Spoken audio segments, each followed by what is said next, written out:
Hi, I am Peachy. Hello, I'm Patrick. Hello, I'm Jeff. And this is where I say hello, I'm Arbiter Ian. I mean, you could do. I was going to introduce you, but okay, fine. That's even better. I'm fine with this. Hey, Arbiter Ian. Hi. Welcome. Finally, the stars have aligned because we tried to get you on earlier in the year, but life just gets in the way. You're a busy man. Oh, busy God, man. I have been this year. Jeez, yeah. Tell everyone where you've been. I have been since. Well, I saw you briefly in a Necromunda tournament. It was amazing. In Belper. It was More great on that fun. later. Yeah, but realistically, I've been since September. It's now the end of start of December. Yes, Yeah. the start of December. Since September, I have been in Plymouth, fine, Nice. Hong Kong, Sydney, Seattle, and Riyadh. Only flying east, which I think makes me a day younger or older than I was before I left. Yeah. So yeah. Now I've got back last week. And now I'm like, right, now I'm here. Now I can do a thing. Yeah, so now I'm trying to get back into the swing of things, like having a YouTube channel, which is sort of I've managed to keep it going for 3 months, but It's like you were never away, because I'm an avid watcher. It's like you've always been here. it's the secret is me and Miara read a lot of books, so we had a lot of book clubs, and book clubs are quick to do. Yes, yeah, we can yeah. get 2 or 3 of those done in an evening. Well, I've read all the books before, Yeah. so it's easier for me. Because, I mean, I need to say, before I forget, Sorry. congrats on 100k. Yes. Thank you. Yeah, well done, man. Thank you. I was hoping to get there by Christmas. Also, that means that you're my 100k. People are like, you're going to do a 100k video. I'm like, here it is. Yeah, This there is you the go. 100k Yay. video. Yeah, you just put a thing up, go, if you want to see me do it over there. I've not had time to plan anything else.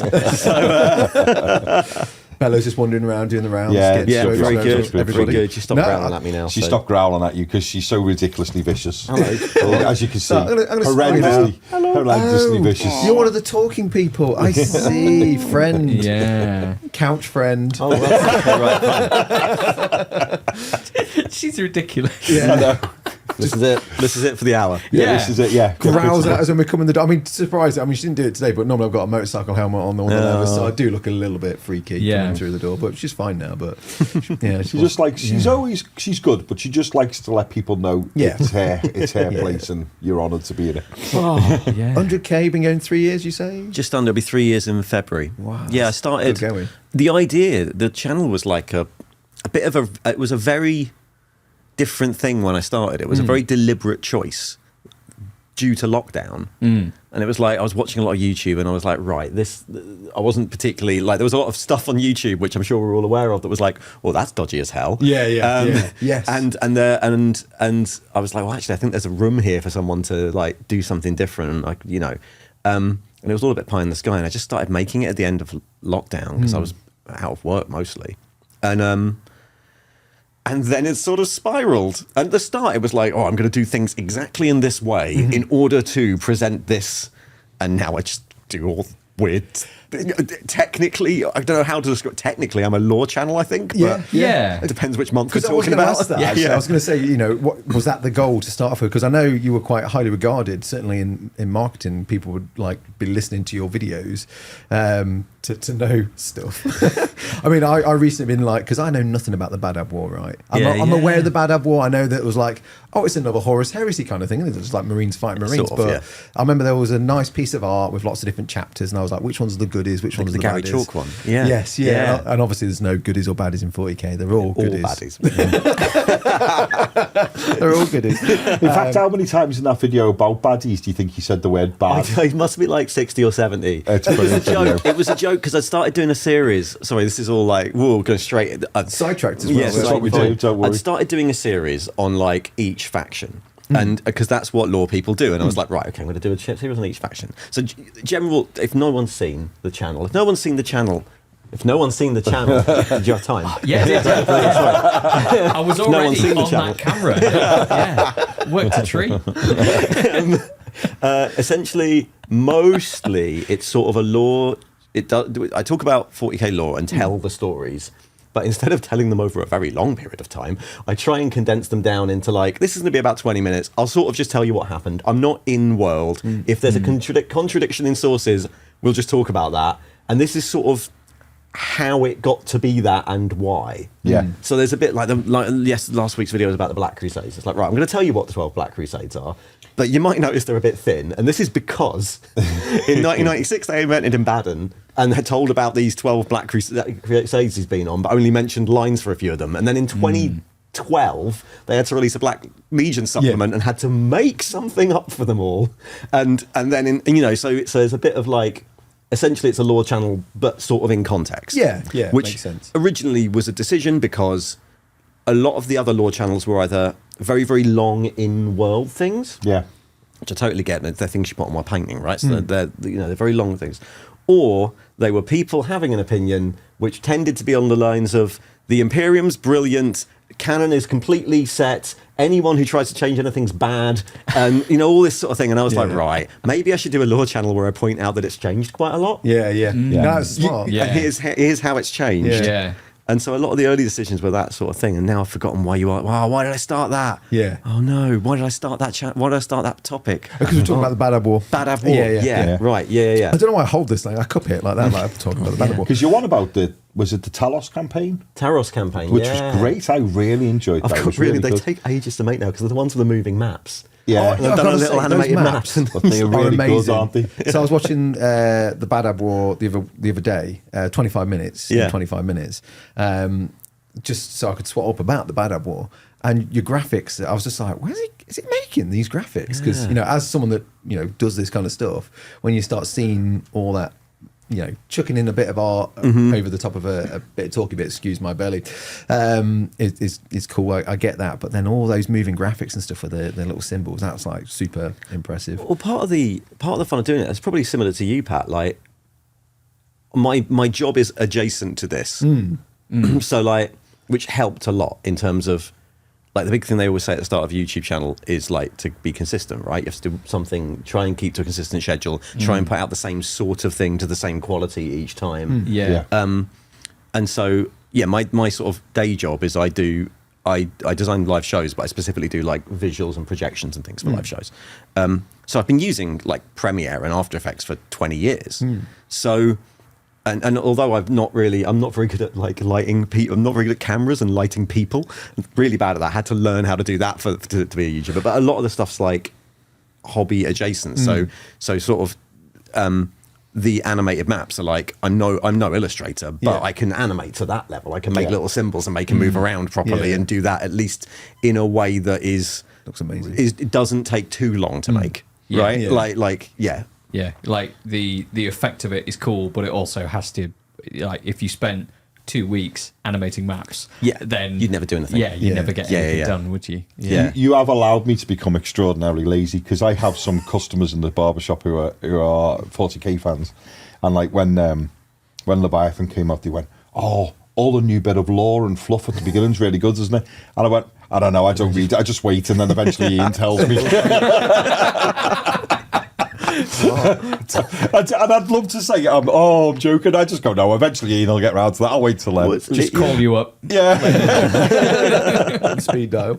I mean, doing the whole thread of like how Games Workshop's changed the history over the years, because they do a lot of rewrites, and sometimes from being behind the scenes, you'd have, and they've done it many times with like the recent Codex, is they get some of the older text, put it into the new white book, because it's in its early stages, and go, how do we fluff this bit up a bit more so it looks like a new Codex, even though it's all the same photos, the same art with a new piece of art here and there, new photo here and there, and all the same text. That one description of how many organs go in a Space Marine that Rick Priestley wrote in 1987, and people have occasionally changed a word of since. I think Jeremy Vitok used to refer to the bits at the bottom as the chapter penis. It's like, we can't forget to write about the chapter penis. That's what I do. No one needs to know about that. You've got to give it when it comes to recycling Games Workshop. Somebody said in the comments to one of our recent videos, I think we were chatting about Legion Imperialis or whatever it was, and saying, because it's Marines versus Marines, and someone said, like, the reason the Horus Heresy exists is because they needed to come up with a reason, because they couldn't afford to make loads of models, so they were like, well, it's the same army facing each other, why could this be a thing? It's brother against brother, and then that's like the whole thing now. It wasn't even Marines, it was the first Adeptus Titanicus. So they just made the same sculpts in red and blue plastic and went, well, there was a civil war and it affected everybody. And that was that. I love those polystyrene buildings that like fit together as a solid bit, or you can break them in half to make like a street and stuff like that. Yeah, my brother had that set. I recently bought the what's remaining of the rule book. It's like all in pieces and stuff. But yeah, that's a classic. Thanks for memory lane again. That's good. So where did I was going to say the fascination of like 40k lore begin? What was your like introduction to it all? I don't know. Like, well, actually, I do know. Like, so I did the same. Like, I probably, like many people of a certain vintage, got a hero quest for Christmas, right? Yeah. I think actually I got a hero quest on Space Crusades. That was in like late 80s. So I had a next door neighbour when I was a kid. Must have been at primary school, who was a few years older and played Warhammer. It must have been Rogue Trader era. I have a really vivid memory of reading White Dwarfs on my break in primary, at the end of primary school, which would have been I'm 42. I'm at the age where I have to think before I say that. So yeah, like that would have been probably about 1989, 1990. Yeah. Which meant that when I started secondary school, which for anyone outside the country is like 11, I think is the age of change, right? Yeah, 11 to 12, yeah. Was just when second edition 40k came out. Fourth edition fantasy with the loads of elves, spearmen, and goblins, and a cardboard wyvern, and second edition 40k with the cardboard dreadnought, and so I sort of got into it then.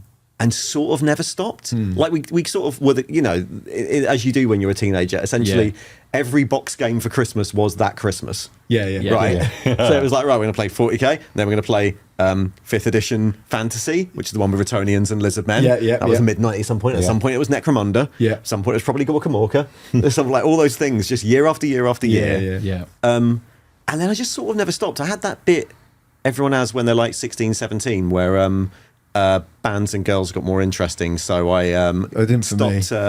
stopped playing as much, and sort of, but kept reading the White Dwarfs and kept reading the books and things, because I always found it quite interesting.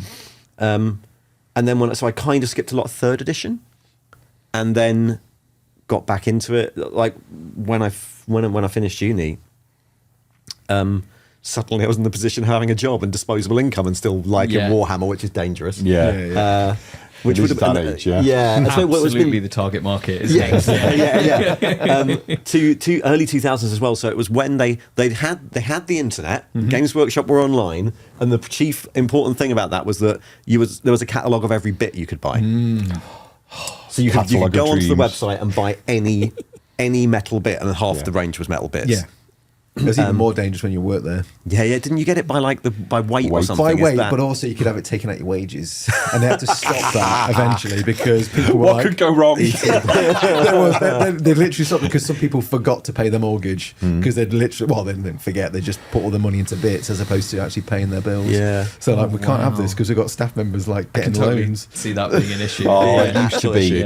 I used to have like I used to have the occasional day off, and it would be up to Warhammer World and just stand with the book and just going through it and going, that head would look great on. I think the thing I bought more than any metal part I think I ever bought was Pointing Space Marine arm. The dangerous part of it, if you were in retail at the time, is not only being able to get it loose and by weight, but for a short period of time, I'd probably say a year or two, you were able to go into the warehouse and just pick from the lin bins, and then you go, basically it gets weighed at the end, and then you just pay, or you fill out a form and then it gets taken out of your wages, and which is what I did, obviously not to make myself unable to pay my bills, but you then see all these lin bins filled full of other stuff you didn't think you needed, but it was just like, oh, you know what, a side of a coffin, I can make use of a side of a coffin. I'll put that in there. Do you know when you do a pick and mix, right? It's like a pick and mix, but worse.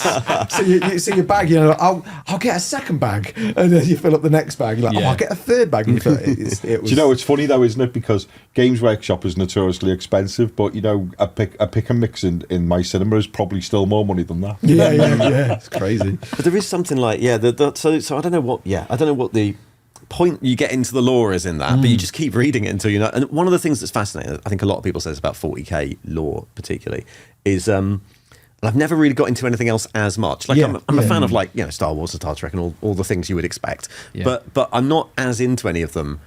And part of it is the fact that it's weird and sort of not to be taken too seriously and very irreverent, and it has that weird late 80s Judge Dredd 2000 AD Discworld. They're all the same era, right? Of like irreverent, don't take it. It has a mysterious message, but because it isn't taken too seriously, it's spread over a million things. It's got outright contradictions. They don't matter. It like it's like nothing, you know. And it's built this way. Like it's deliberately built to make no sense and be completely over the top and not matter at all.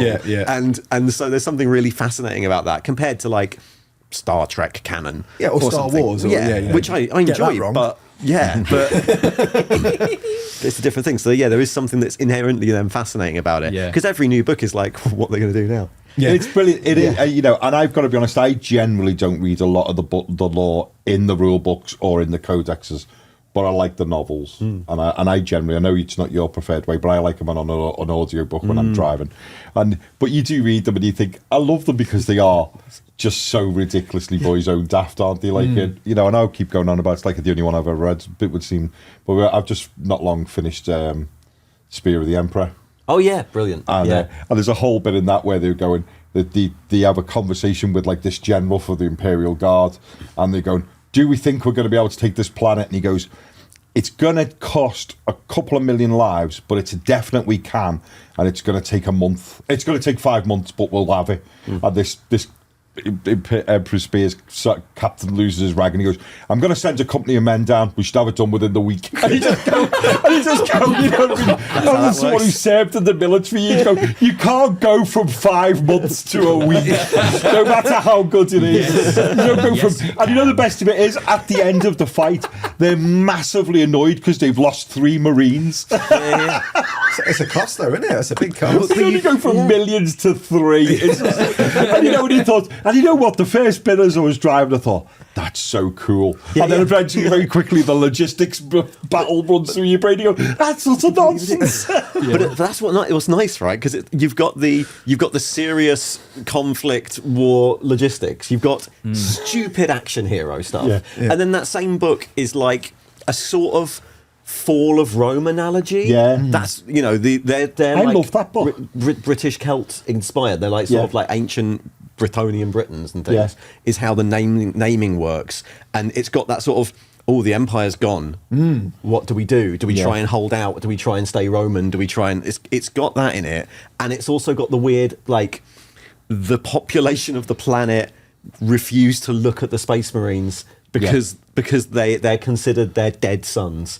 Because and you're like, the others that will fight and compete to become Space Marines, they're just snatched. They're just from taken. this as children, are just snatched because they haven't got the resources to do it the other way. They just go, right, how old's he? Off he goes. So they refuse to acknowledge that they're there. Like when the Space Marines come to see them, they're ghosts. And no one's bad luck to look at them. They won't let male boys look at the Marines, but little girls are allowed to.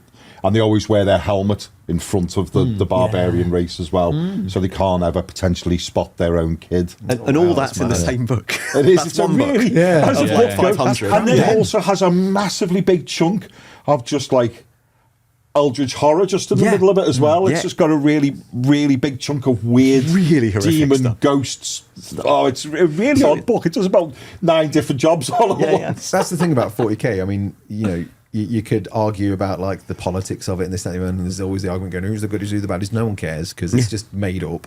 But the thing is, it's so rich. There's so much stuff, and there's so much stuff that it's just like a line in text, like, you know, like the Unification Wars or whatever, and then like people delve into that and then flesh that out to become a thing and stuff. So it is, I would say, on par with, probably even more in depth than, and someone's going to kill me in the comments, don't care, like Star Wars related lore. Totally is. Well, yeah, Absolutely. and it does the same job because the whole thing, and you're absolutely bang on there, is the fact it's one line of text. It's, you know, you go back to Star Wars and it's I fought with your father in the Clone Wars. And you go, oh, they sound cool. Yeah. Empire Strikes Back, Return of the Jedi, no one cares. Yeah. And then all of a sudden there's a movie. Dave Filoni goes, I'm going to make a whole series about that. Yeah, It's and like, you know. Well, I like But that. it also has that scale as well, which is quite nice, which makes it feel a bit more like it has a bit of weight. Because much I love Star Wars, and particularly one of the reasons everyone loved Andor is Star Wars is still like essentially about the same 3 or 4 characters throughout and their sons and family relationships. Yeah. Whereas you get this sense of scale with Warhammer. Because it's so expansive and written in so many different ways, and that scale allows it to. One of the things I always really like is when it's like weirdly believably realistic. Like there's a great bit for that comment about like is it satire or all that sort of thing that always goes around. There's a great bit in the most recent Leviathan book where one of the the Bastille. Please tell me, because I haven't read any of that. You can tell all his customers there. The Bastille system is being, because of course names, the Bastille system, which is the stronghold system, of course it is. Yeah. I want to know which way the name, where that came from. The job or the name comes first. Is being invaded by Tyranids, and one of the outer planets gets the warning, and the warning's like, right, there's loads and loads of Tyranids coming. You start pointing your guns to the sky, everyone get militarized, it's a really big thing, and the priesthood are like, the Emperor wouldn't allow that. We don't believe you. And essentially, it's all but says fake news. And there's a load of, and you're like, that's so believable. And then you end up with this massive political conflict between the military trying to arm the planet and the priesthood literally telling everyone not to. Is it like, don't look up? And then it becomes denialism to the point where we've said this, we're not going to admit we're wrong. It becomes violent. Yeah. Then the spores start coming down, and the priests are still being like, no invasion. It doesn't happen. Not happening. Yeah. We've said there wasn't an invasion. The Emperor wouldn't allow it, and it's a major problem. And you're like, this is some brilliant like fake news COVID conspiracy. Oh, there's a plague coming, but we don't believe it as long as we're faithful. Yeah. Like, tell me there's no satire left in 40k, please. This is, and it's like, it's so stupidly believable. It's I've been on a Caiaphas Cain binge at the moment. So I'm on book 5, and I think one of the reasons I'm really enjoying them is like, there seems to be a formula. They're like, Caiaphas, go to this planet and deal with this. Oh no, there's a twist. and there's some lines that you know are always going to be said, where he'll be, say a throwaway line, and it'll just be like, and then it'd be like, little did I know how bad that was actually going to be. But at the time, I was blissfully unaware. And how, like... God, I hope he talks like that. Yeah, kind of. And like, I know, I think Caiaphas Cain's amazing. Just because he's so like, oh, whatever. Like, I have this really like, this unwarranted reputation. But then... like he does all this heroic stuff, so it is warranted, but he's like faking it till he makes it his entire career. If he can get out of trouble, he will get out of trouble. But when trouble gets, it's like, I've got to do the thing now. Which is weird, because it means that one of the things that makes those books so fun and that character so believable is he's the only sane person in 40k. He's the only person who reacts in any way like any other normal person would, who isn't like a religious fanatic who's been since, but like he's the only person. Like people in 40k are not like us. You don't want to be like them. What he reminds me, I've not read any, but what he reminds me of, he reminds me of Deadpool, because he's the only person in the Marvel universe who knows he's inside a comic book and how ridiculous it all is. You know? So I'm on book 5 at the moment, and he calls, like, there's some sisters of battle in this big planetary meeting. And he's like, oh, Emperor botherers. Which is brilliant. He's just calling people like God botherers. Because you would imagine if you were in the company of a meeting that sisters of battle, like, you'd be like, they're so dull. Are they going to stop talking? And you know, they're singing. Okay, we'll wait 5 minutes. If she picks up them rosary beads one more time. and it's that. Like that. But then he does say, he's like, I've always found them as a bit of a blunt instrument. All you have to do is just go, look over there, heretics, and just let them do their own thing. And I might have to start reading these. Honestly, they're so fun. And they're formulaic, but in like a really fun way. And like he has his assistant Jurgen in every single book. He just gets a melter. Because in the first book, he's like, I like, and he's got a West Country accent. And he's like, okay, Commissar. Is that what they do in the audiobook? Yes. Yeah. I'm always yeah. Sorry, yeah. Because I listen to them in the car, like on the commute or like driving around for weddings and stuff, and it was really surreal because I'll be driving to a wedding and Jurgen, like, he just has he's horrific body odor. He's a blank, which is cool. So that's kind of like how like Kane can do everything, and he's just like really good at. He has a porn addiction. Yeah. It's like, sure, I've served with him. It's like the level of like, Or it was him, one or the other. what is it? He's like Kane uses him as an adjutant, so that he can, because no one wants to deal with him, so it stops him having to do things. People refer to Jurgen, and Jurgen's horrible, so no one gets to do it. He's a sort of Baldric type character. And the whole book's like series is littered with like weird Easter egg references as well. There's like Amberley, the Inquisitor, who's like the love interest stroke Inquisitor, and officially is the person collecting, because they're written like a collection of memoirs with excerpts because Kane never talks about anything other than himself. So there's excerpts where footnotes where she fills in the blanks, and excerpts from useful treatises, which are always the most boring, dry Imperial gazetteer of the sector. Anyway, and she apologizes for them, and it's brilliant. and there's like snide comments, like if he ends up sleeping with someone in a book, there'll be a snide comment from Amberley about her.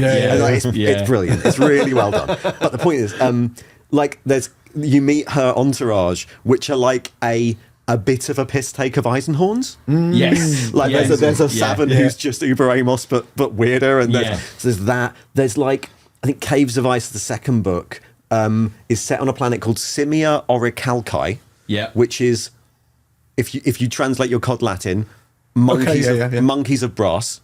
Because it's a ice planet. Brass monkeys. So it's an ice planet, an ice planet called Brass Monkeys. Yeah.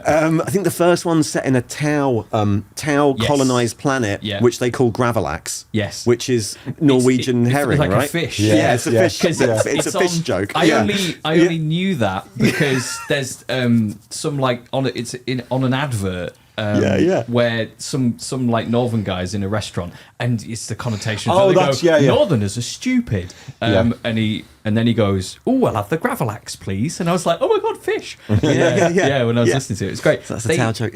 They talk about there's quotes from Star Wars in there, which is brilliant. They're like, "Oh, I had a bad feeling about this," and then I think I mentioned maybe even on a previous chat show where. Obviously, in Gaunt's Ghost, he's like, "Who wants to live forever?" Oh yeah, and everyone's like, "Yeah!" And then one of his soldiers says, "Who wants to live forever?" And he's like, "Oh, that sounds like a line from a really badly written war novel." It's just so good.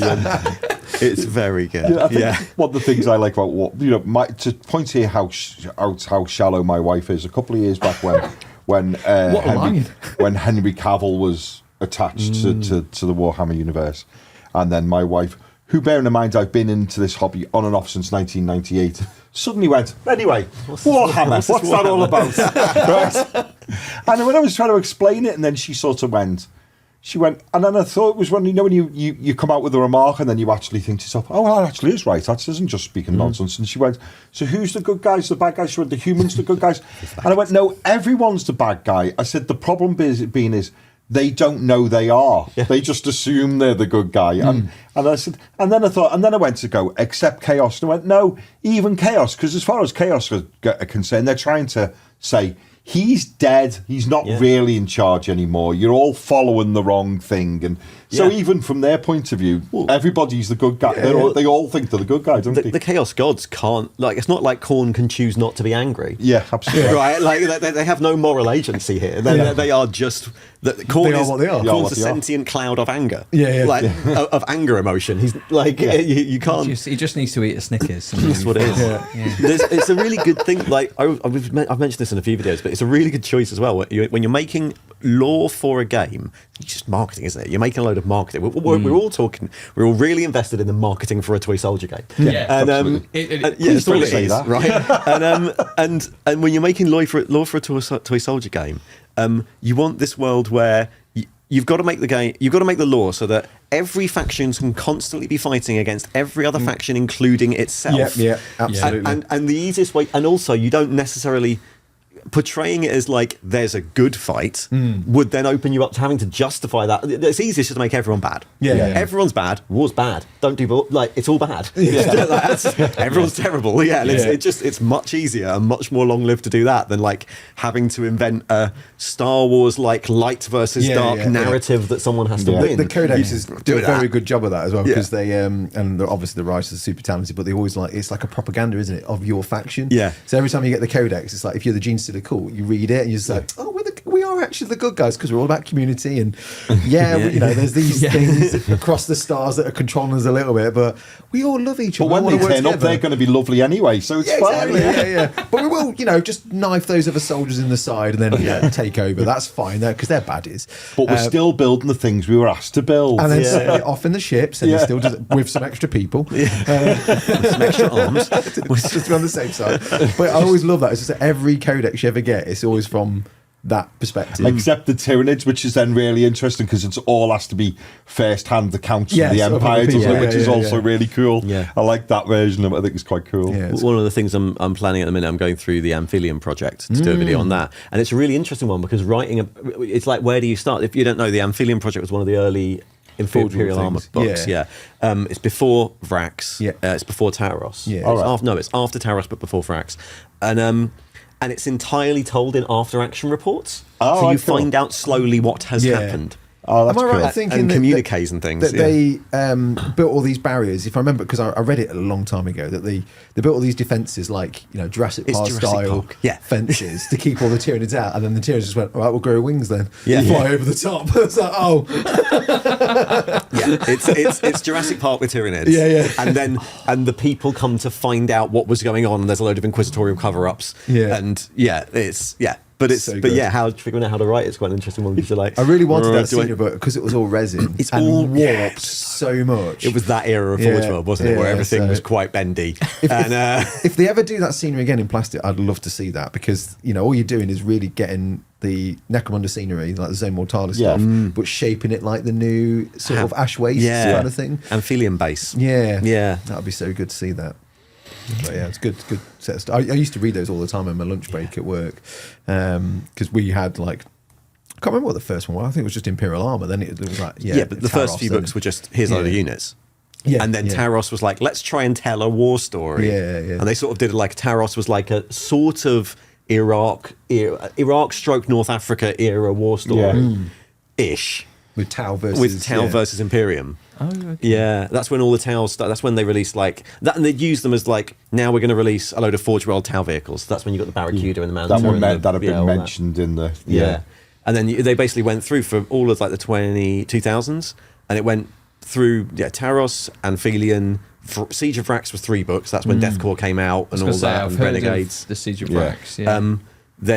And then essentially they went into doing Badab, which was sort of a dry test run for how you would do Horus Heresy. And then they released Horus Heresy, and then there's a few more after that. Castorel Novem, and there's a Necron one, and there's an Eldar one, Doom of Miara. Yes, and each of them was just like, that's when we released the Forge World models for that faction. Because Badab was rules. It's our first go at doing Space Marines where they're handbags at dawn, isn't it? Where they're all having a little bit of a Vrax was good because each other. It was a time when you could get Chaos cultists like guardsmen and stuff like that. They did their little because I know there was a time where Darren good kits them as well. Oh yeah, I mean, got a lot of those. They're dated now, but obviously got the new plastic ones and stuff. But I remember Darren Laven really wanted to get the Lost and the Damned stuff rebooted, and there was a time when we used to have this sort of you can pitch an idea to the managers in the studio, and it almost got traction, but never ended up doing a thing. And I can't remember the reason why, but he wanted to do the Lost and the Damned as a codex, and Vrax kind of came out, I think, a little bit later, or a little bit more. That was inspired by it, but because it would have been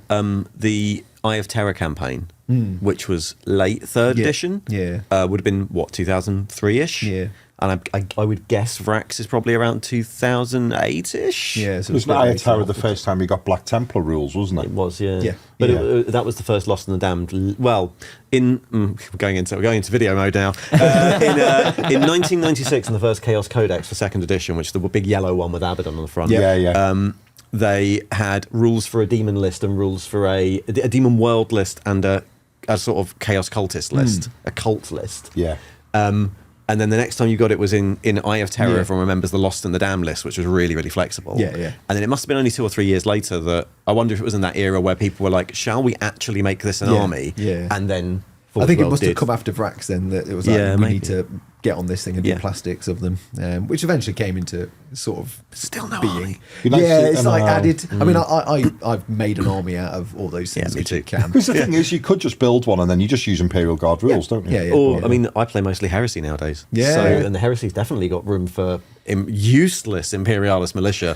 But you don't play Heresy because you want it to be a balanced competitive game, right? You play I mean, that was the other question I was going to ask you actually, is it mainly like 40k Heresy? Because I know you did your little Telefor Warcry we done gamers and stuff. Yeah, because you taught me Warcry. I did. You taught me Warcry in Games Workshop. Warhammer World. And constantly in Warhammer World. got harassed by folks, but that was both fine. of us. Yeah, it was great. So we did this. Again, it was like it's the sort of thing that was originally a cynical decision when starting the channel, and then became just one of the things we do, and it's quite fun, and it's been a really nice way of actually keeping in touch with people and building things. When I started the channel, there was very much a decision to be like, okay, right, I would like to make videos like this. I'd like to explain that it has changed a lot over time. In order to do that, I kind of need to make some videos where I explain really old and complex things in a short way to sort of establish that I might know what I'm talking, or I've been around for a while. So I did a few videos where I was like, here's my bloody model. There's an army that I've built. Right? Okay, everyone. Yeah. Now we're going to do Tale of Four Gamers, where me and 3 friends are going to build armies. And there's like, it's sort of establishing my credentials to then go, by the way, you're all wrong about the law. Because there was like a pattern, a method to this madness of like, right, I've got to show that I play this game. Yeah. But actually, it's turned into a really nice thing to do, where just once a month we just keep building a thing, and people get into it. And patrons like send in their videos and the things they're building along, and it's like trying to keep people building army. And we've done, the first one we did was a mate of ours was doing a 5th edition Warhammer Fantasy tournament, and we were like, right, okay, let's get out and see if we can build 5th edition fantasy armies. And then it went through like Horus Heresy, Underworlds, Warhammer Underworlds, which is still one of the games I play the most, because you can play it in a pub. Warcry then we did, and we are just about to do Legions Imperialis, epic.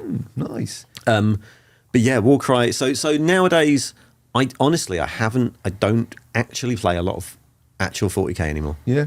Since it sort of took a turn towards the more, I mean, since maybe 9th edition, when it took a turn really heavily towards the competitive end of things. And I've been to lots and lots of, like, over the years I've been to plenty of tournaments and things, but I'm very much on the edge of like, I think like most people at an event, I'm there because it's a fun weekend away. Which is annoyingly ruined by some people taking it very seriously. And, right. That's hello. Yeah. All right. You agree too, don't you? Yeah. Anyway, I realise they're having lots of fun too. But certainly from my point of view, it's like, right, I'm going for some fun games, and I hope I don't meet too many people who have really built this. Okay, fine. And you ever met anyone you think? Because I've never done a tournament. You ever met anyone where you've actually thought, do you know, I really feel like just conceding, going, you're all right, mate, you have the points. I have. I think I did. I remember really the first London. So I've done Nova singles 40k a couple of times. I did the first 2 London Grand Tournaments. The first London Grand Tournament, it was 7th edition 40k, and I was bringing my Renegades and Heretics army, which was just. I used to have like a tea trolley I'd push around with it on, because you couldn't fit it on 2 trays. Like there's too many people, all on movement trays, and you're like, I've got 300 idiots and 12 tanks. That's my army. They're all useless, but they all recycle. And it was rubbish. It was a bad army. And I did my first game, and I came up against, all right, first game, brilliant. I've drawn the guy who, in that time, it was the guy who'd done Iron Hands Space Marines, but got the free transports if you build it right. So you get, I got 10 spare drop pods for free. Iron Hands did well for quite a while, didn't they? And it had all the things, and I was like, brilliant. This is the game where that's 1/5 of my ticket price, waste of time, but at least I'm down in the bottom and I get fun games for the rest of the tournament. Right? And then the second game comes, brilliant. I've lost horrifically. You've won massively. Well done, mate. You brought the best models. You go up. I'll go down and have fun for the rest of the weekend. And then the second game came up, and it was me and army of idiots, having definitely massively lost. I was like, brilliant, great, down to the bottom tables. And the guy playing me had like, again, this is a few years back for what was meta, but the army which was all Riptides and Wraith Knights. All right, okay. That was a thing for a while. Yeah. And both of us sort of met and were like, what's going on? I was like, did you just lose? I said, no, I just tabled my opponent. It's like, all right, but it's only Swiss pairings in the first round. The first round's usually random, and then it's paired by score, so that, you know, in theory, the people who've brought the best armies or who've got the best results are going to slowly go up the table, and everyone else is going to go down. So what's going on? We went to talk to them, and we're like, oh yeah, we're doing 2 rounds of Swiss pairing for this. It was like, what? Why? Nobody wants that. Anyway, both of us basically sat there and went, right. I was like, I don't want to put 300 models out. I can't kill any of that. Yeah. He was like, yeah, this feels really unfair. I put 1 model on the table, reserved everything else. He shot it off the board. We went to the pub. Yeah. Nice. I was like, there you go, mate. Smart. You get 20 points. Yeah. You're like, yeah, well, he doesn't care. He's there to win. He's got his 20 points. Yeah. I don't care. I'm not going to play this. This is a boring game. I'm going to put 300 models on the table and then slowly take them off one at a time for 2 hours. Just watch them slowly leave. Yeah. So that's what we did. And we were both like, fine, that's the thing. I'm sure a TO is very annoyed at us, but who gives a shit? Yeah. I mean, I've doubled down the opposite of that, where there was someone I was playing against, and I think they had orcs and goblins, and they had this weird list. And there was lots of squigs and stuff, and like fanatics. Oh, fanatics are horrible.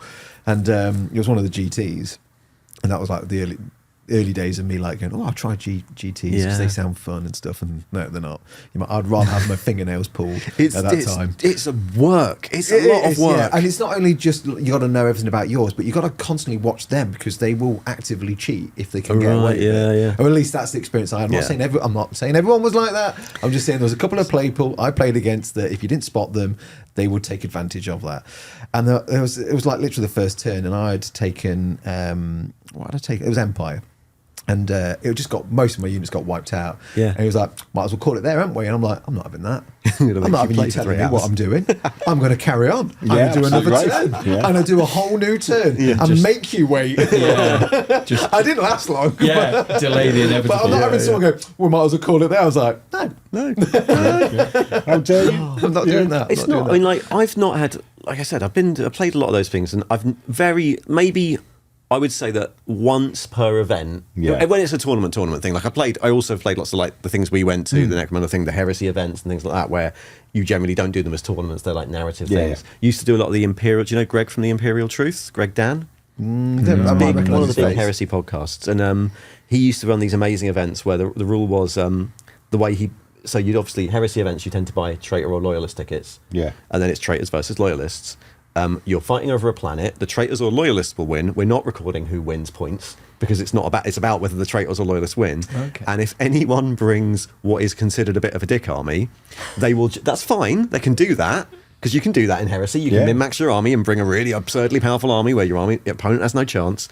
If they do that though, they will mentally get put in a little bracket with the other 5 people who did that, who get to play each other all weekend. Yeah. And if they don't get any more points, they're not higher up the rankings. They're like, well, you all bought that. And anyone else, if they run out of people to play, Greg will go around and go, do you mind playing that? I'm only letting people who say yes. And you're like, great, this is perfect. Everyone can bring the army they want. But if you do cheese up your force, then great, you'll just be playing other people who did that. It's not worth any more points. You don't get any. I've heard or like saw some headline or article or something about like people cheating on Call of Duty and like first person shooters and stuff like that, and it's like the new rules they bring into place, people are always going to cheat, so if they detect people cheating, they'll just put them in a server with each other. Yeah. And it's like, oh, everyone's got an aimbot, have fun. I never came across that until like early days. I used to do Counter-Strike on LAN with like friends, and we all joined online once, and then we were part of a group. And we all started dying straight away. And we're like, what's going on? And the guy was like, oh, someone's got a wall hack. Which does what? Oh, it just removes all the walls. They can shoot it from a distance. I was like, why? What are you getting from this? There is a bit of that I get from... And that's a bit of what I mean when I'm like... I'm not... Like, I enjoy going to the events, but I'm not a big fan of that mentality. And part of it is like... Look, we all know there's a number of units right now at any given point that are the ones that if you take them, you'll probably be much more likely to win with. So where's the challenge in that, right? Like, that's just... Anyway, so... All the effort of painting, all the effort of getting it all put out. For the sake of... Yeah, it's just like, there's no sort of tactics going on. There's no sort of like thinking like going, oh, actually that's happened now, so I need to do this. It's just like, I'm just going to win, so I'll just roll these dice and I've won. Yeah, and and there is that, it's not completely 100% in that direction, but it's never been my thing. But the events are always really, really fun. And I would say, actually, if you've never been to one, like, genuinely, if I was going to an actual tournament, or maybe not, I don't know about the last few years, but the last 2 years or so, but if I was going to an actual tournament, I would expect to meet one of those people. Yeah. Who may or may be a really nice person, but obviously you're not playing a game. This is not a fair game. Do that, lose, and then you've bumped down so far. Make sure you lose that one really properly, and then properly lose that one, right? And then you're in the fun. You're in with everyone else who's I bought what I was painting this year. We've had Steve Box on. We've had Rob on as well, and I did a tournament with Rob with Shatterpoint, and I actually really enjoyed those because they all went with that mentality of, and I like Steve and Rob's analogy of you go there to make friends and look to make friends, which makes a lot of sense. And I hear there's a lot of cool narrative events out there, and I wasn't entirely sure about the Necromunda one that we went to. And I was like, I'm just going to go there, and my rules are a bit rusty. I've not played that many games in the last couple of months, but you know what? I'll go and just have some fun. And there was my mate from Workshop, Kieran. He came along as well.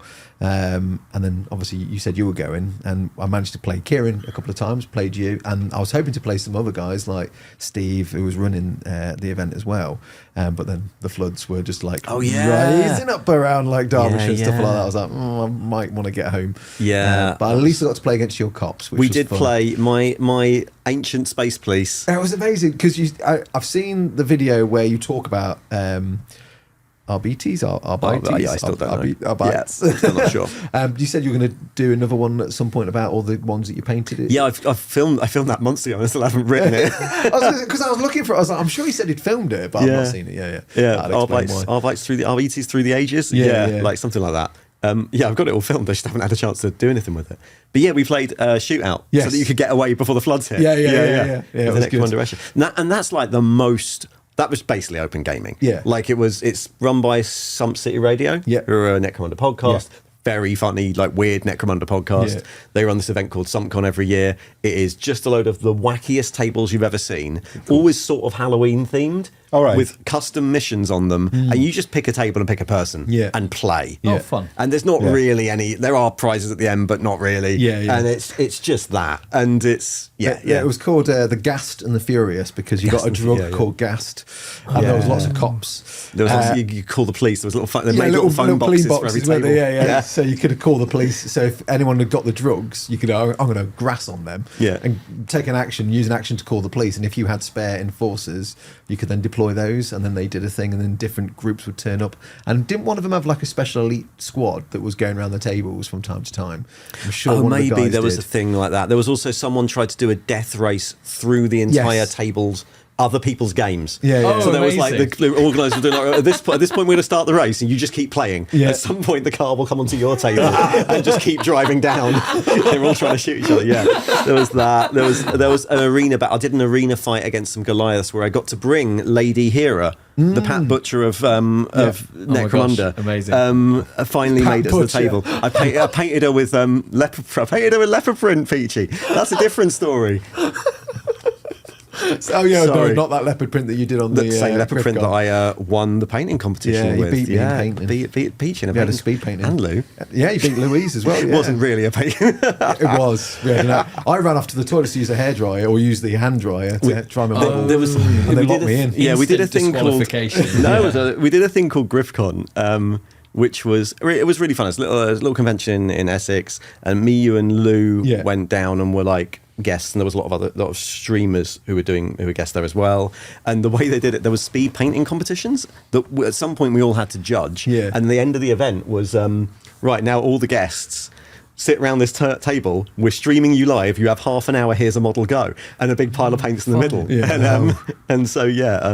I got a bit of stick backwards because when we were doing the painting competitions, the people doing their speed paints, I'd just because I was keeping the time, I'd be like, okay, you got 14 minutes left. Right there, It was. So I got a bit of payback. The best thing actually was sitting next to Lou doing that was really useful. I was across the table from you, but sitting next to Lou was really useful because she'd just tell me what paints were good, which ones to paint dry quicker. So I was like, oh, I need a green, and she's like, yeah, that was a good green. Don't use that one. Yeah. Like, this is very handy. But I just finished painting Lady Hera Helmore from Necromunda in leopard print. So you got used to leopard print. So I was like, right, I know how to do leopard print. And I was like, the joke there was like, you're all very good, much better painters than I am, because I paint everything in half an hour. Because I'm not a big fan of painting. So this wasn't that weird. I mean, we both had the same sort of like orc and a mankini, didn't we? Yeah. Or like bikini wrestling thing. orc thing. Yeah. So I went with tiger print, but you went with leopard print, which was quicker, more refined, I would say, than my tiger print.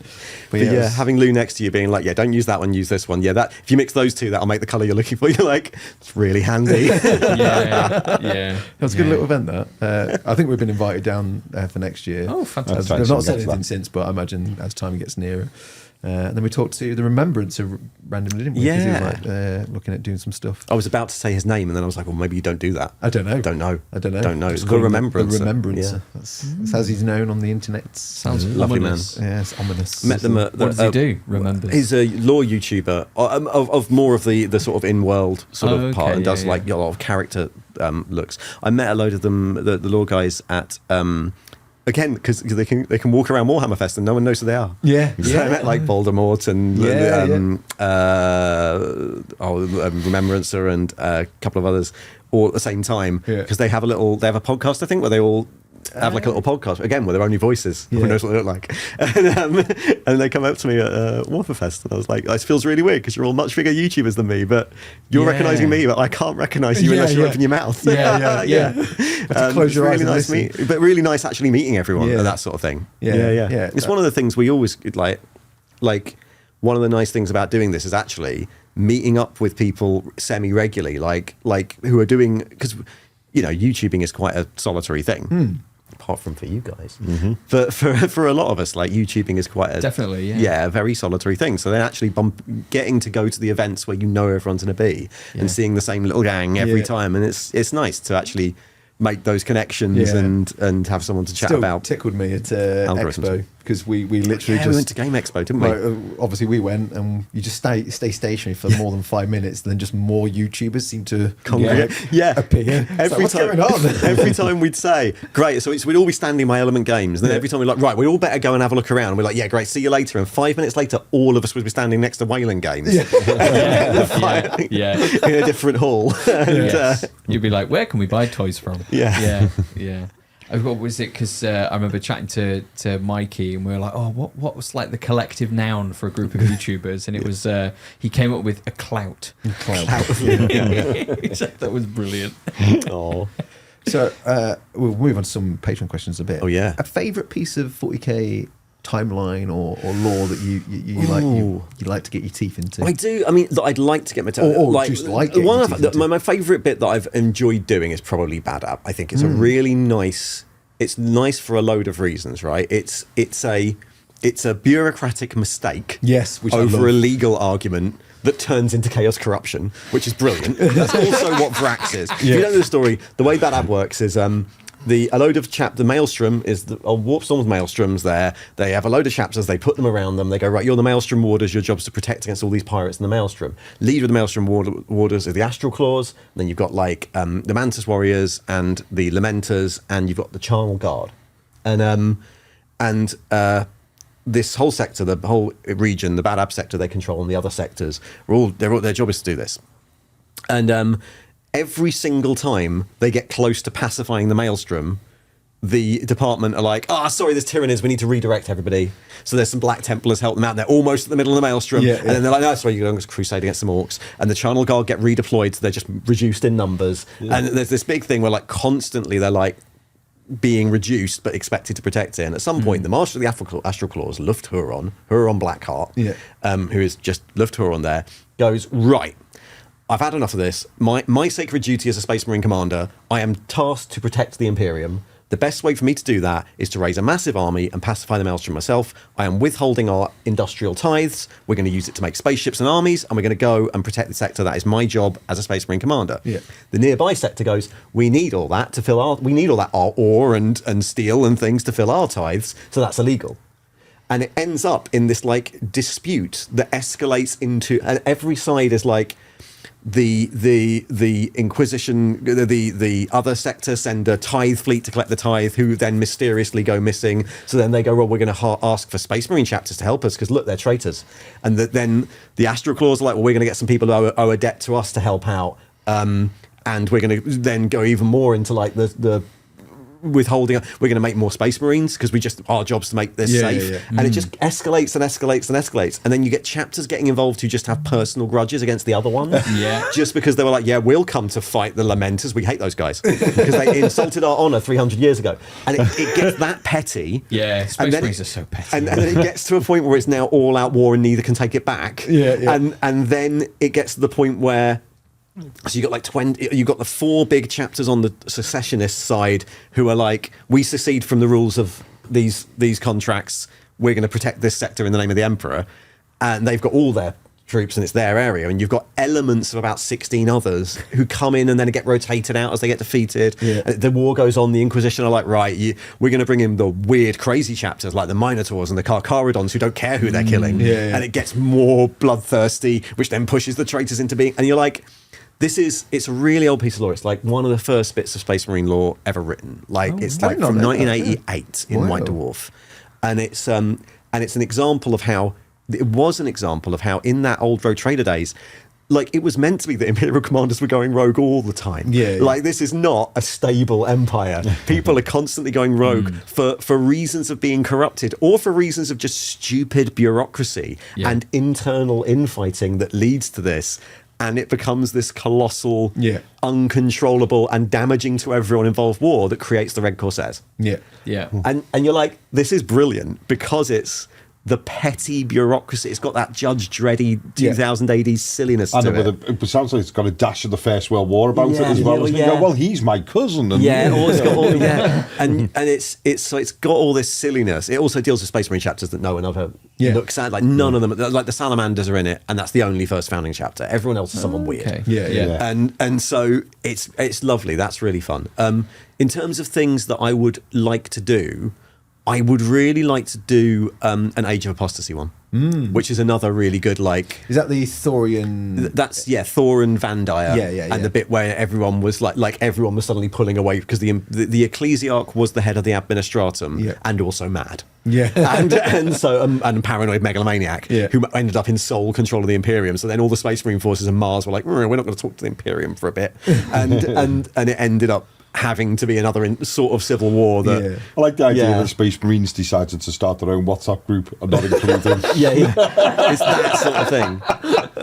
But it's all those silly, like weirdly believable. I realise this is Space Marines, but that's I can see that happening. You can see it's like taken from history, like you say, like the cousins and the family members of all the royal family at that time and stuff like that. So you can see elements of that for sure. Absolutely, but.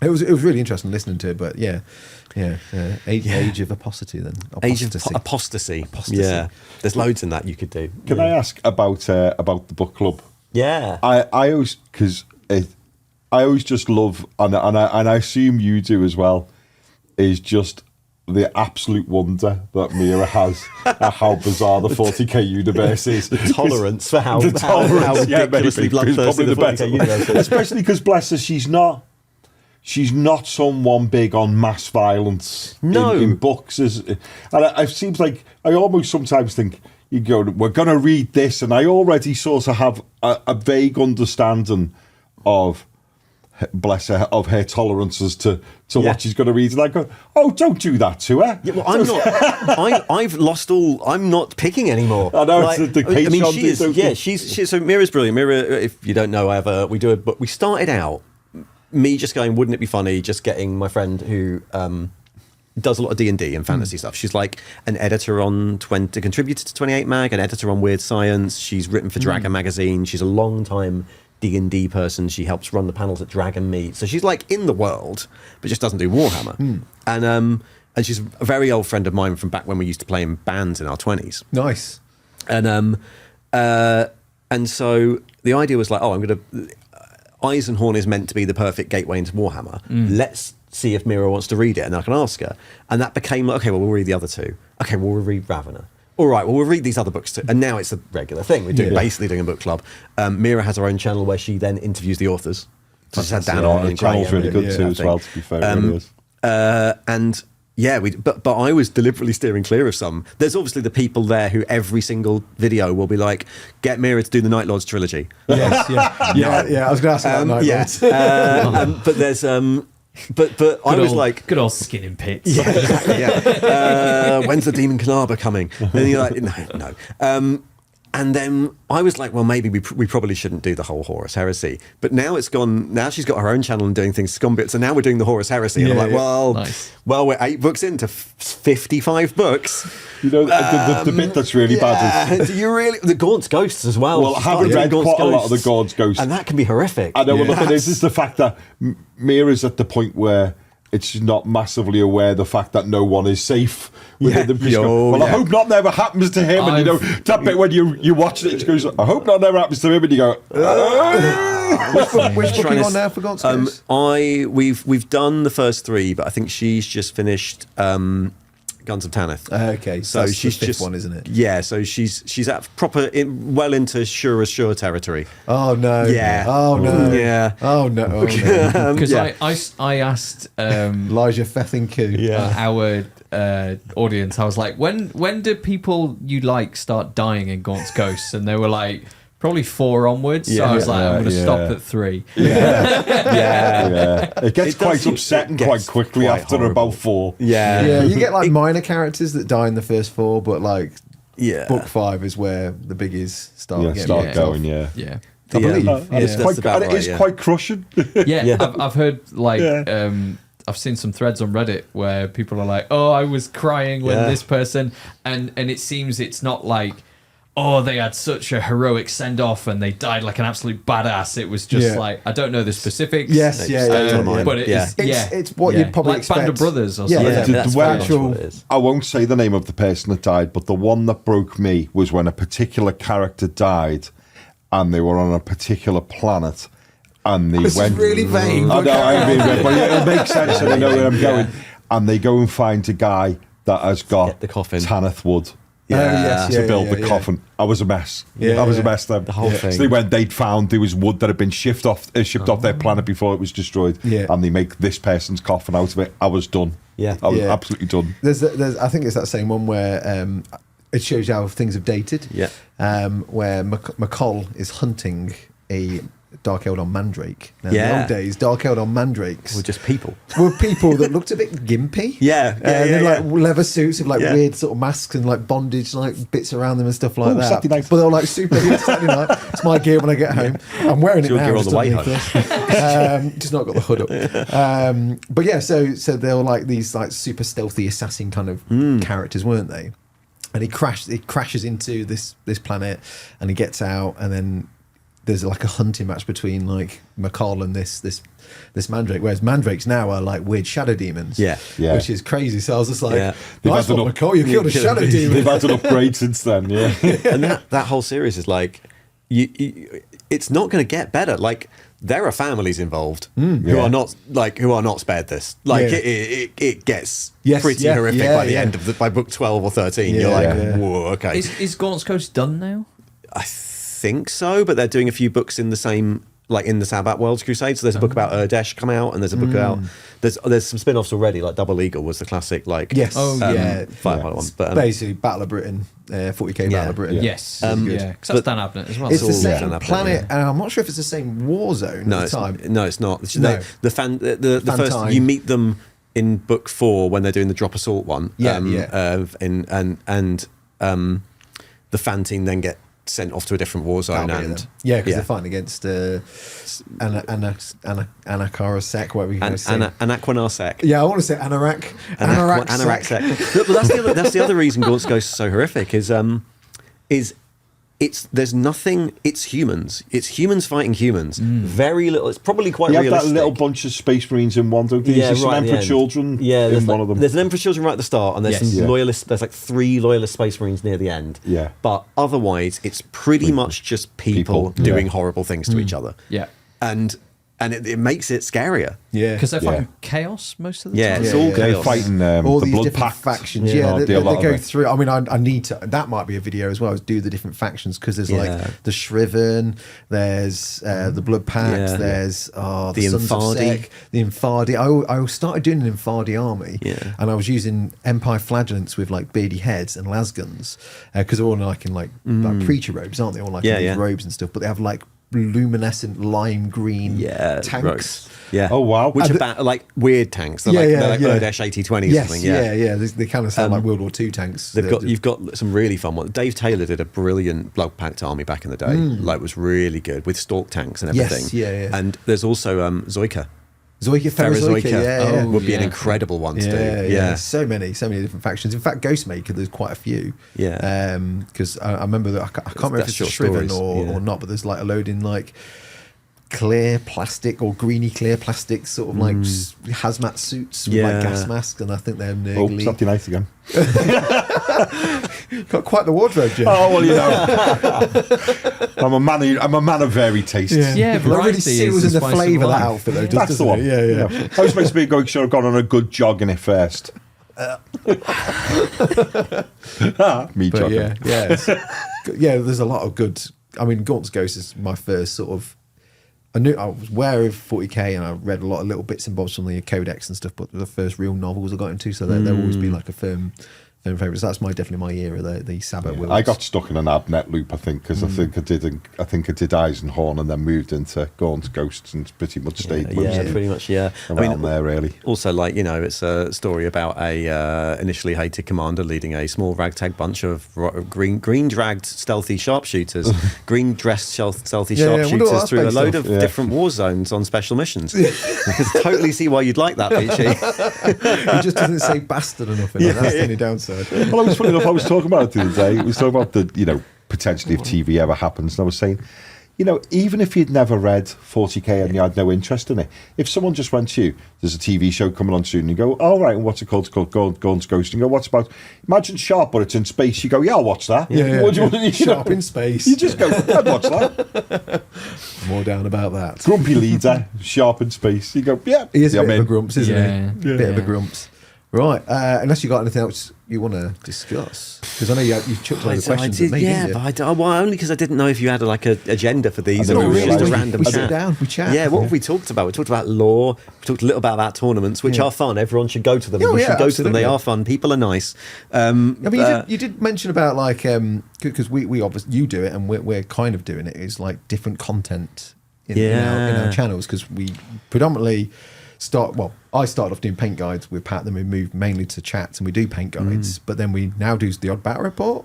Well, Oh, yeah. the one. There will be more. But there will be. I don't know how you find that. Like, I find it weird that, like, I occasionally do modelling videos, no hits. And you're like, that's weird, like, weirdly no hits. Like I just built a spaceship, board.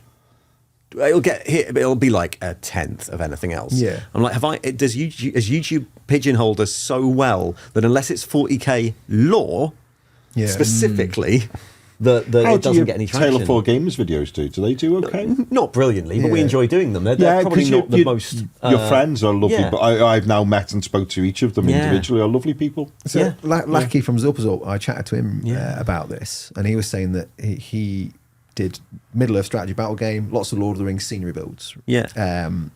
And you think Lord of the Rings actually is kind of a dying hobby. I hope Yeah. not, because it's a really Yeah. good rule system. But he does really well. He's super big and Yeah. he's in New Zealand, and he goes to he started going to like Does different it out, sites and does it out does it there. outside at the site. I'm like- building Dol Guldur at Dol Guldur. exactly, Yeah. which is great. Yeah. But he did all these like builds, and then there was like a load of community builds and stuff like that. And then he decided, I've got like a load of Horus Heresy related battle reports. I'm gonna stick. I'll do them on Cathonia. He filmed, and that's what I was saying. He filmed 30 odd. It was like with a bunch of mates, Oh, and yeah. then put the first one up, crashed, didn't do nothing at all, and then he was like, well, Yeah. I've got all these others filmed, so What do you do with them? nothing's going to happen with this. And then it affected the rest of his hits for the other content. So when he went back to Senior Bros, and he was saying to me, it's mostly because people aren't interested in the game. A lot of people that watch his channel aren't interested in Warhammer. No. They just like the scenic craft. build and the craft of it. Well, do you know what we should do? We'll have to go down to Warhammer World and we'll play Kill Team on top of the Rhino. We'll just sit on top of the Rhino and just play Kill Team. I think it's Megadeth Kill Squad. That's it. Sorry, Play our Megadeth version of it. Kill Squad. The only problem is the Rhino's metal. We might be hard pushing them around. The Tale of Four Gamers ones, weirdly, the thing that determines what they're doing, as far as we can tell, is if the game is one that's just been released. So Horus Heresy did really, really well when we did that. It was 8 months we did like Horus Heresy videos every month, updating people. It ended up getting spiraling. Like we were like people on the page. I'm forever trying to think of things that I can do on Patreon that don't require like.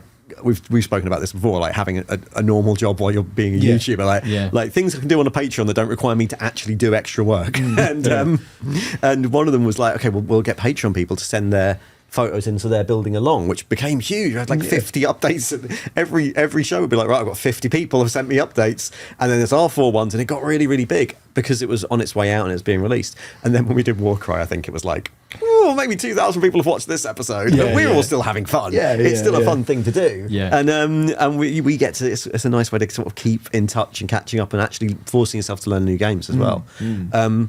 But yeah, that was like, I enjoyed it. Yeah. I still enjoy Warcry. It's a brilliant game. Yeah. But it wasn't being released at that point. We probably should have done it when there was a new version or Warcry is a tough one because, like, you know, if we do a video, we'll do it on like the Warcry video we have done was either a raid kit bash, or we did Skin, which was like using the Dark Oath Savages, which are my favourite warband. The worst warband apparently to use, but I love them. But yeah, sometimes you have to hit it with something else. But it's such a shame because it's such a good rule system, such a fun environment, especially if you keep it to the Blood Won't Spoil. But it's just I've been dabbling in the new sort of campaign rules, which I actually really like. The setting's a bit like it's just a Seraphon spaceship, isn't it? But is it? Is that what it is now? Yeah, I'm out of the loop. But the last thing I got for Warcry was I got that Crypt of Blood set sent to me, which was a really fun thing again because it's like it's pubbable. Yeah, like you can play it down. Yeah, you can take it easily. It's really small. But it was a bit of a weird one because it's very much set up as a learner guide. Like you learn your way through the first 6 missions. Yeah. Warcry. Why was that? What were we talking about? Just like these different games. Content. So we it's really interesting, especially I've been away for 3 months, like what you do and how quickly that gets pigeonholed into a specific thing and how quickly that becomes and I don't know if it's like don't know if that's interesting, but it was the thing that I was like, that's an interesting thing. If I now cannot step out of that box. Really, or if you do you have to start another channel? Because how do you guys do that? Because you've got essentially two very different things you do on the channel, right? Well, we're all on the same at the moment, and it might end up being that we might have to look at potentially doing different channels. I think with my sort of train of thought is I want to try it in one channel rather than having to build like 3 separate ones. That's more work. Basically, it's just more passwords to remember. What have I done? I pressed the button. Oh no! Oh, there we go. We're back.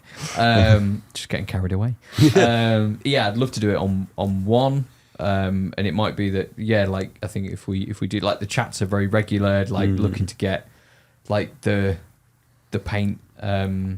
Like paint tutorials and the gaming like more regular as well, so people kind of expect it. And product reviews as well as a thing we're pushing into as well. I think the idea is try and have a channel that feels a bit like a magazine. You know what I mean? Like covers, and I think and I think because we have had enough of a variation that I think a lot of people that watch it have sort of got on board that we are a bit of everything, only really. I mean, also it's like you could like tie them all together. So you have like a project where you review some products, you paint some stuff up, you play a bat report on it, and then you do a chat about it. Absolutely right. Which very much is along the kin of like a news because me and Pat have just done our first product review video in quite some time, and it's doing really well. So we thought, oh, this could be, and people love it. Doing all right. It's doing well. So it's, Maybe so I think there's a bit of space for everything in the painting phase. Maybe my spaceship was just crap. You are Maybe sorry. that's what it was. My spaceship was just rubbish. My spaceship was just rubbish. That's why I didn't get many views. I think it was fine. Or like the internet. I always like how like a video is like wrapped and like what's your packaging and all that sort of stuff. So could you talk about the specific lore of said spaceship whilst you're building That's it? where you gotta go. another one. And then that could be like the gateway drug into Isn't that? Did like you have building and painting? Was it MS Paints was on saying similar? Like, how do you Games try Workshop, and make this kick video my I want to dog. make?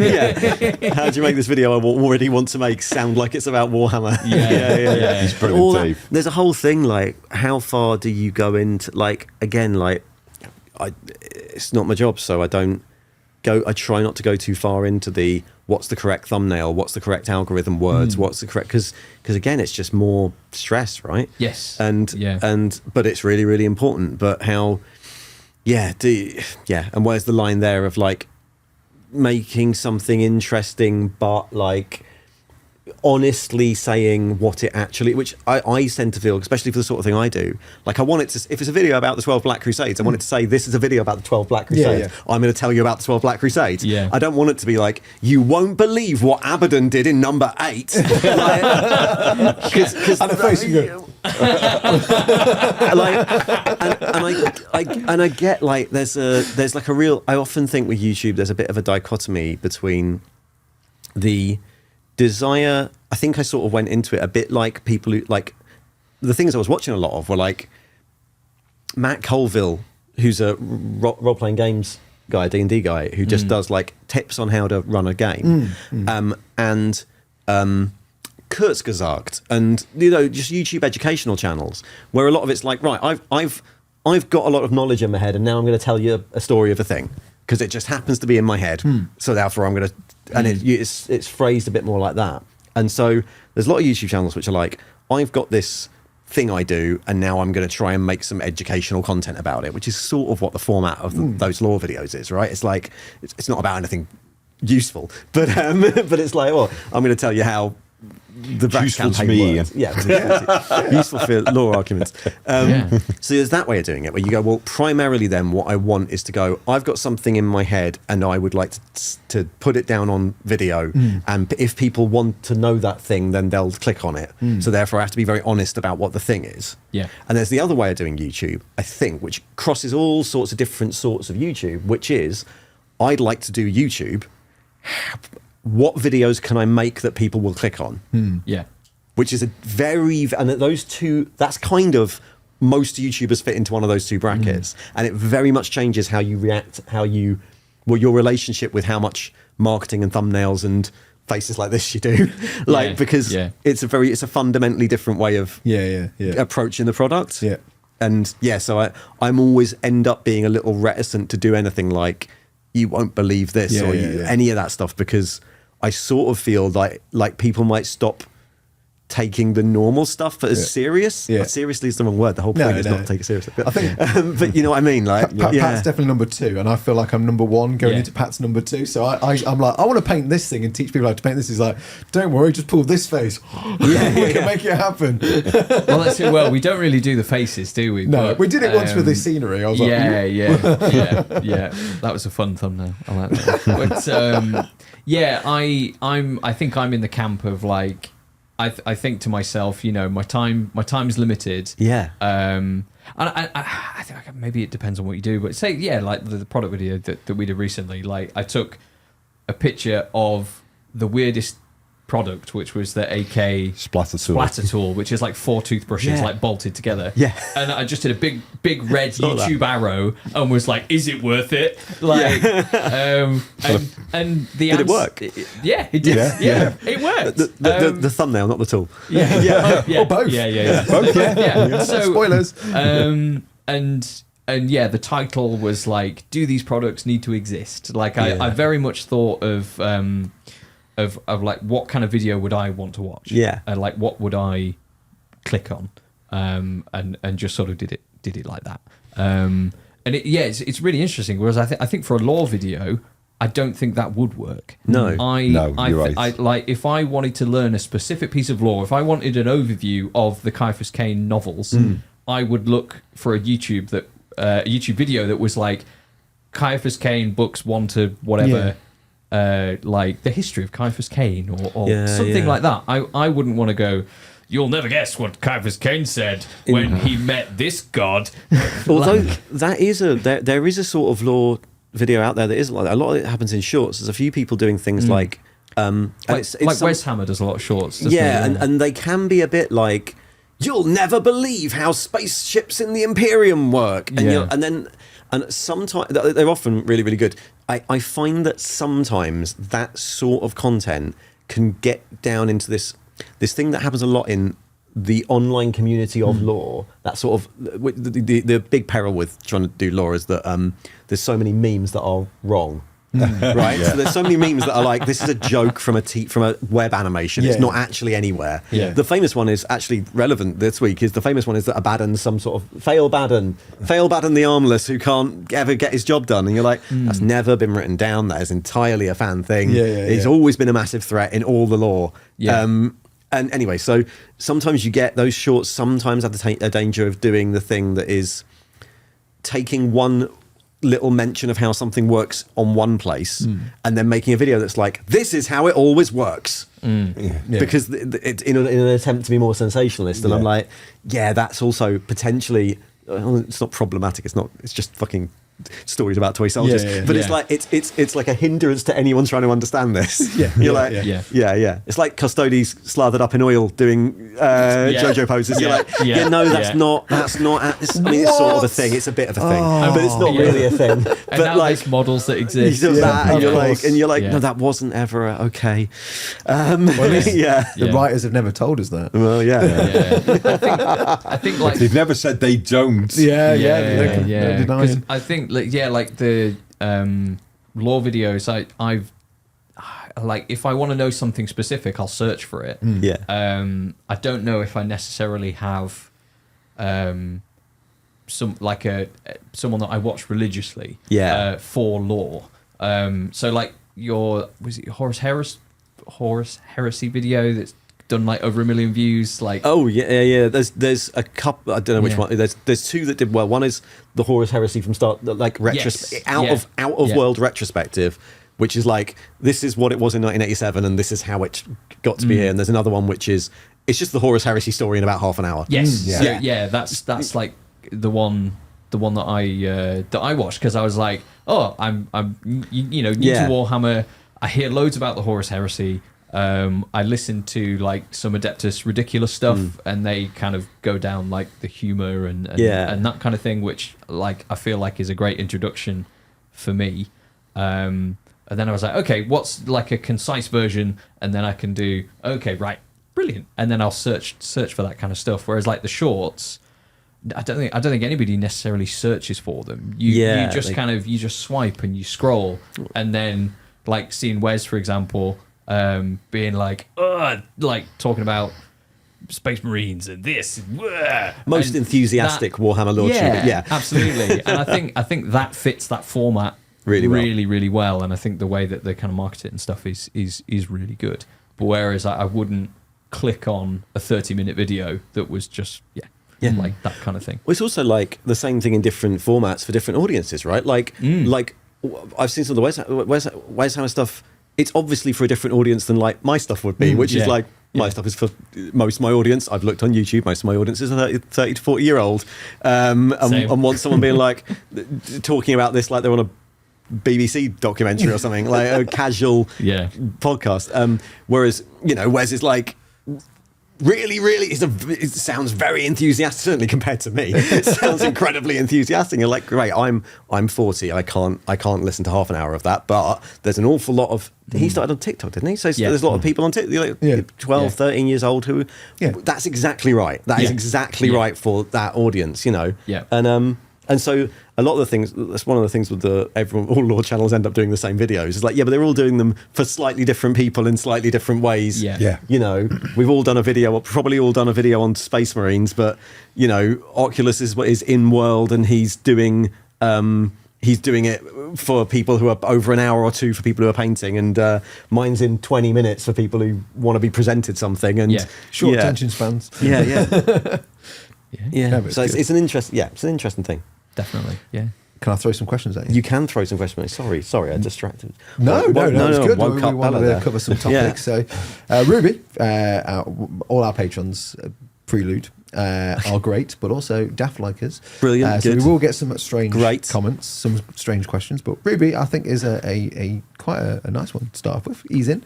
I don't often watch lore videos, but it was nice meeting you at GriffCon, Ian. My question is, who, in your opinion, is the biggest bastard in Warhammer history, and why? So this comes from the book club. Currently has a bastard scale. Nice. It was invented for Gaunt's Ghost. Oh, is this what you want? Yeah. Okay. Yeah. Is Elijah Fethingku at the top? Elijah Fethingku has not been rated yet.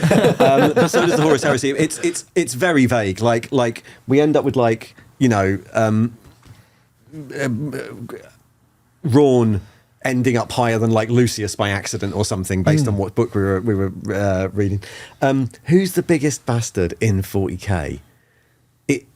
It's got to be someone in the Imperium. It's the Emperor, right? Is it the Emperor? That's too easy, though, isn't it? He's just a single dad trying to do his best. He sort of had the best of intentions, didn't he? Maybe, really? Did he? Well, the next question leads to that, so we'll come to that in a minute.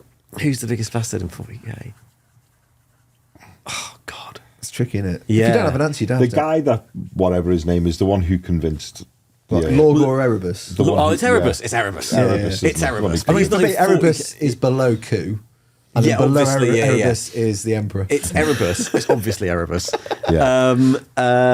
Is Van Dyer pretty bad? Van Dyer is pretty bad, but he's but the problem with the High Lords are almost certainly the biggest bastards in 40k, but they don't have names. Like you've got Morven Val, she's a High Lord, isn't she? Well, she's a goodie.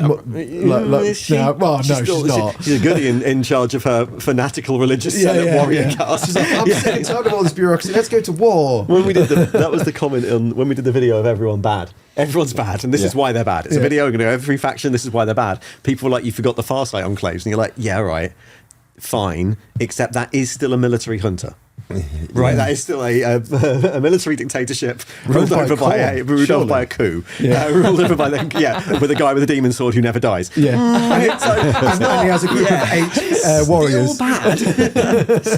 Sounds like a paradise. He wears red and has a bodyguard of 8. What's that about? Okay, that's good. Hugh, it's a long question, but I imagine it will be a short answer. What does Ian make of the part in the End and the Death 2, where I'm rejecting his own apotheosis to godhood, Big E sheds the elements of love and compassion. Where I'm rejecting his own apotheosis to godhood, Big E sheds the elements of love and compassion from his being, so he can face Horus with no weaknesses. The scene is viewed from Malkador's perspective. He says these elements of the Emperor are going off into the warp, where they will be nurtured by similar emotions and growing strength, ultimately becoming a force like the Chaos Gods. For me, this is the most significant part of the book, as it opens up things like the Star Child hypothesis and scope for the Emperor to be more active on the galaxy. There's a lot there. Right, so I've read, obviously I've read it a couple of weeks ago, so I'm trying to remember that bit. So spoilers for End of the Death Volume 2, because it's only a couple of weeks out. I'm not sure it is quite as cut and dry in the book as that. Like, that is definitely one interpretation of what's happening. I think the more interesting thing is the cleverness of how they've got to the end point, right? The whole point in the original story was that the Horus has become a tool of the Chaos Gods, but the Emperor still is just a man. And so the Emperor is still just a person. He's not become some warp suffused mega thing. And the really clever thing about this was that so again, spoilers, the Dark King, have you read this book? No. So there's this whole thing throughout the End of the Death that everyone's waiting for the Dark King, and everyone thinks it's Horus is going to become a 5th Chaos God. What you find out, spoilers, very definitely spoilers. Don't watch that over the next 5 minutes. Spoilers. What you find out is that the Dark King was actually a plan, maybe, or just something that was going to happen, where in order to defeat Horus, the Emperor would have to take on so much power that he loses all sense of self and becomes an actual horrific, there are no real gods in 40k, but potentially he would have been one. Like an actual horrific warp entity of unlimited power that will end up damning the entire universe, because he'd take on so much power to do this. and he is stopped and told, if you do this, you're going to ruin everything. The whole point is that you're not the horrible warp entity here, basically. Yeah. And so he willingly sheds that power, which then ties into the thing written in like by Bill King in 1988, going, the reason the Emperor couldn't defeat Horus is because the Emperor went in as a person, but Horus was now this beast of warp energy. Yeah. You're like, oh, that's how you got there. Yeah. That's how you got it to that point. The Dark King was always, and then he decided not to do it. So but he knows now he's going into the fight, knowing that he won't be able to win on his own completely. Like that fight will probably kill him. Yeah. And he's going to have to go and do it. And that's what makes it really interesting. And it's like, for Dan Abnett, I was like, that's a really clever way of getting there. You've got to the bit where the Emperor goes in, knowing you've explained why he couldn't just kill Horus. Yeah. Yeah. Anyway, sorry. It's got a bit of retroactive right now, Massive isn't it? spoilers. I like it. Before we go to the next question, does Bella want to go out?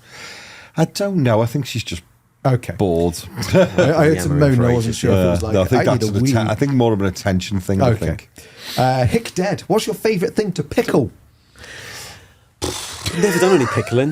Not a big pickle fan. What's your favourite pickle? Oh, you're not even a pickle Well, fan? I like Oh, okay, pickle. that's it I then. like sweet pickle sweet in a pickle. sandwich. Yeah. Yeah, like a cucumber sandwich with pickle in it. Oh, That'd be nice. good, wouldn't it? Yeah. I like it with cheese. Cheese and pickle. Yeah.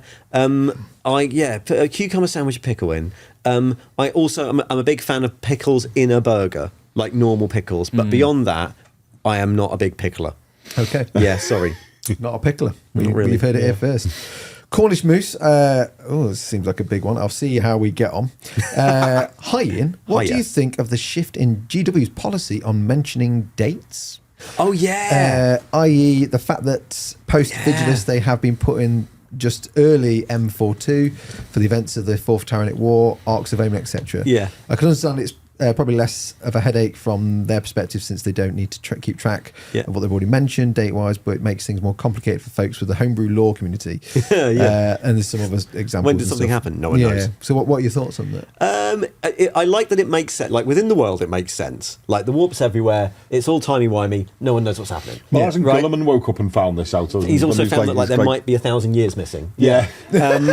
So one of the things put Gulliman did is like, because there's an internal war in the Inquisition department that records the date, and there's so many time shenanigans with the warp, no one knows what the date is, which does make some sense. There is like the thing is the system they've now put in place. I did a video on how to tell the date in 40k, and the new system, which is like X years post the rift in the area you're in, makes no sense and does not tell you any dates. Like it wouldn't work in any way. But it's every time any sort of communication needs to go through the warp anyway, so no dates have ever worked correct. Like the old dating system of 40k, the first number was a how accurate you reckon this is number. Yeah. The first number is like 1 to 9. It's like 1 if it's this date was recorded on Terra. 2 if it's recorded within 1 astropath of Terra, and 9 was like within 100 years. Because even the astropathic thing that says, oh, the orcs invaded today, send an emergency, that has to go through the warp, which means it might be received before or after it was sent. So no one knows what time it is. No one has any actual real clock. Yeah, there's whole like stories, isn't there, where like a fleet goes to aid another faction and they turn up 100 years before it's even happened. And they're like, we're here to help the invasion. Like, what invasion? Oh, we'll go then. The most annoying thing for me for the fact that they don't do it anymore is that some of the old army books had one of the nice things is you could, once you can read the imperial dating, you could then be like, oh, that was just like 3 days later. And then that was 3 days after that. And you can tell how quickly the Siege of Rax progressed year by year, which they don't do anymore. Now it's all vague. And then this happened. And then that happened. Space makes it harder to tell. Space science, space time. Cornell, hi. Ian. Hi, Ian. Hi. Cornell. Hi. Big fan of yours. While we all know that all of them are bad, but if you have to pick which is your favourite Space Marine chapter, which is it? Also, can we expect a Tale of 4 Gamers for Necromunda edition someday?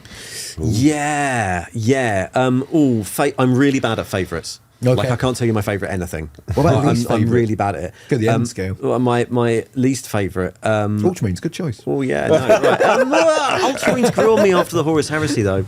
Not a fan of the Dark Angels, to be honest. Never thought they were that interesting. Not like, and they're just a chapter of dicks, aren't they? Might be a bit better now that Lionel Johnson's come back, but a chapter of complete arseholes. I've really enjoyed the Emperor's Spears. Yeah. Yeah, just the sort of it's the nihilism of it that I quite enjoy. Yeah, the sort of like, right then, this is awful. We're Space Marines, it's terrible. We were talking about this on last week's show. The whole bit where they have the monuments to each other, and they just slag each other off on the little bit of stone underneath. Where they were saying about that particular Space Marine, he said didn't advance with caution, as was explained to. He says, second company have lost a great warrior, but not a great thinker. Nice I really like them. They're great. Zamfirescu, or Adrian, how cool is it to be able to talk with Dan Abnett almost anytime you wish and be able to pick his brain? Is this true? I don't think I've ever directly spoken to Dan. No, I did once in an actual book club years ago, but it's all been Miara. I could get a question through though. She's got the hotline. She's got the hotline to Dan Abnett. Yeah, that's good. She's got the Dan Abnett hotline. I could get a question through. I think we've tied him into when a book comes out. The book coming out. When it comes out, we are going to get him on the channel. I think Miara says anyway. But yeah, I don't currently have that hotline, but I could ask. And there are some other lovely people in Black Library who have been really I am in contact with and are brilliant and lovely and have given me advice on some videos before so that I could just get my facts straight before I say something. Yeah, they are awesome. So it is nice being able to go, did you mean this? And then getting an answer, going, yeah, that is what that. Okay, good. I won't put that it isn't then.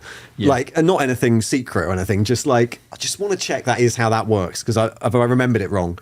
Yeah, it's nice to be able to do that. No, that's good. It's amazing that you can call and talk to people in that way. Can you imagine if someone was like, yes, I have a Harry Potter lore channel. Ask JK. Yeah, I've just asked JK.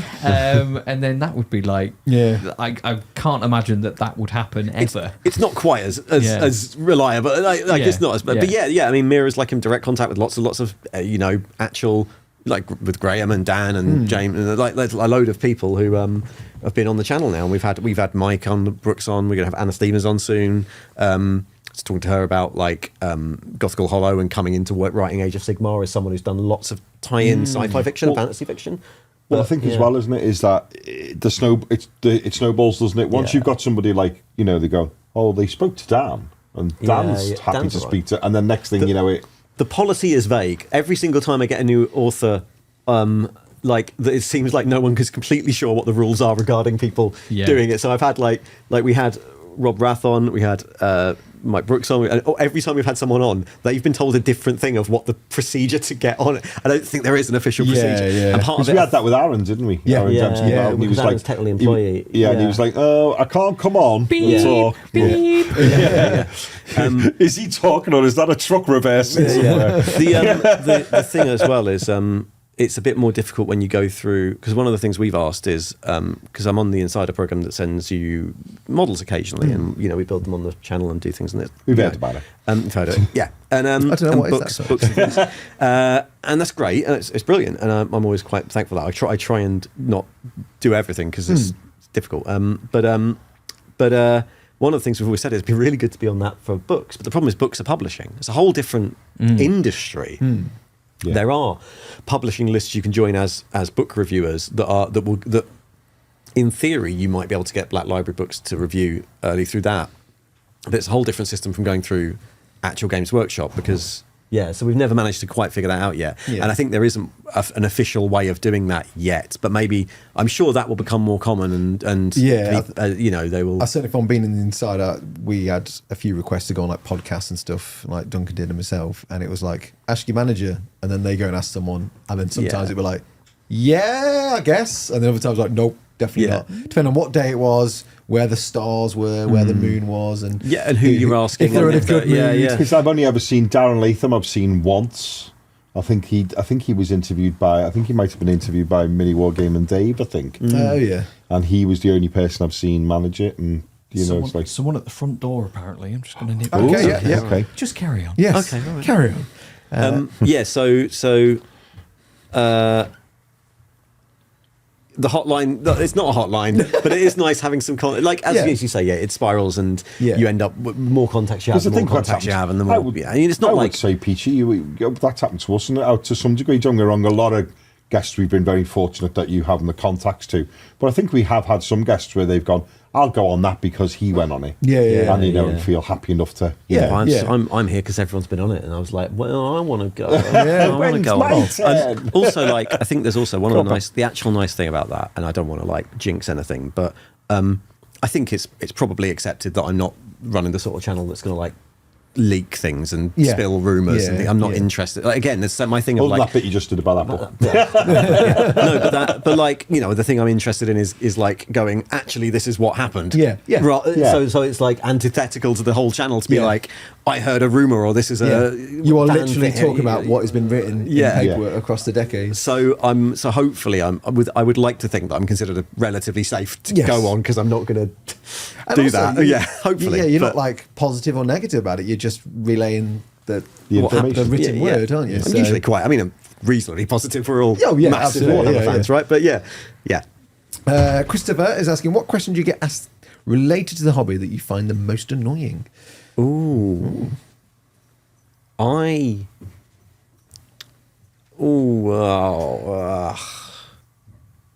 don't know. Yeah, it's fine. You don't have to answer that. Yeah, don't, if there's no answer, don't worry. There's a lot of it's not annoying, but there's an awful lot of people are like, can I paint my models like this? And you're like, you can do whatever you want. I'm very much on the do whatever you want. Even in Horus Heresy, have green ultramarines, who cares? It's fine.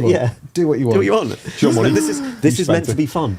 My biggest bugbear of paint questions, I used to get a lot in Warhammer TV, was you do like a video on like Blood Angels, how to paint Blood Angel armor. And they were like, yeah, that's great, but can you get a video on how to paint like the Crimson what are they called, the red Crimson template, the Crimson. No, it was instead of being World Eaters, they did like Crimson, I forgot what they're called, Slaughterers, Crimson Slaughterers. It was like the Crimson Slaughter. Crimson Slaughter. Like, I want a colour scheme on how to paint the Crimson Slaughter. It's like, it's the same red. It's like, but I want to know how to paint that on Space Marines. I'm like, it's on a Space Marine. It's just the same red. It's just a pointier guy. Yes, but then you know, and then there's people out there who want a video for the 5 people, only like the 5 people that play there. It's like, but I kind of get it, because sometimes it is a different texture, it's a different model, and it would be nice in the long run to have one of everything, of every colour scheme of the same colour on a different model that's relevant to that chapter. But it's very easy to go down the completionism thing on YouTube, isn't it? Like I'm now like, we've now started the Horus Heresy series and book club, so we are doing 55 books. And I don't know if that's a good idea or not, but we are doing them. And there's a bit like the bad. I like the idea that maybe the pair and you eventually just record and that had both been in the same care home. We're still at age. What have we got left? We're at Titan death.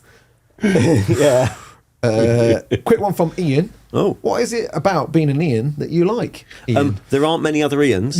That's true. I believe I'm one of the youngest Ians I've met. There weren't many Ians after 1980s. They're a dying race, aren't they? They're a dying species. It's very much in that world of like 70s names like Malcolm and Kevin that you don't see very much anymore. And so that's useful when people say Ian. Then it's you also.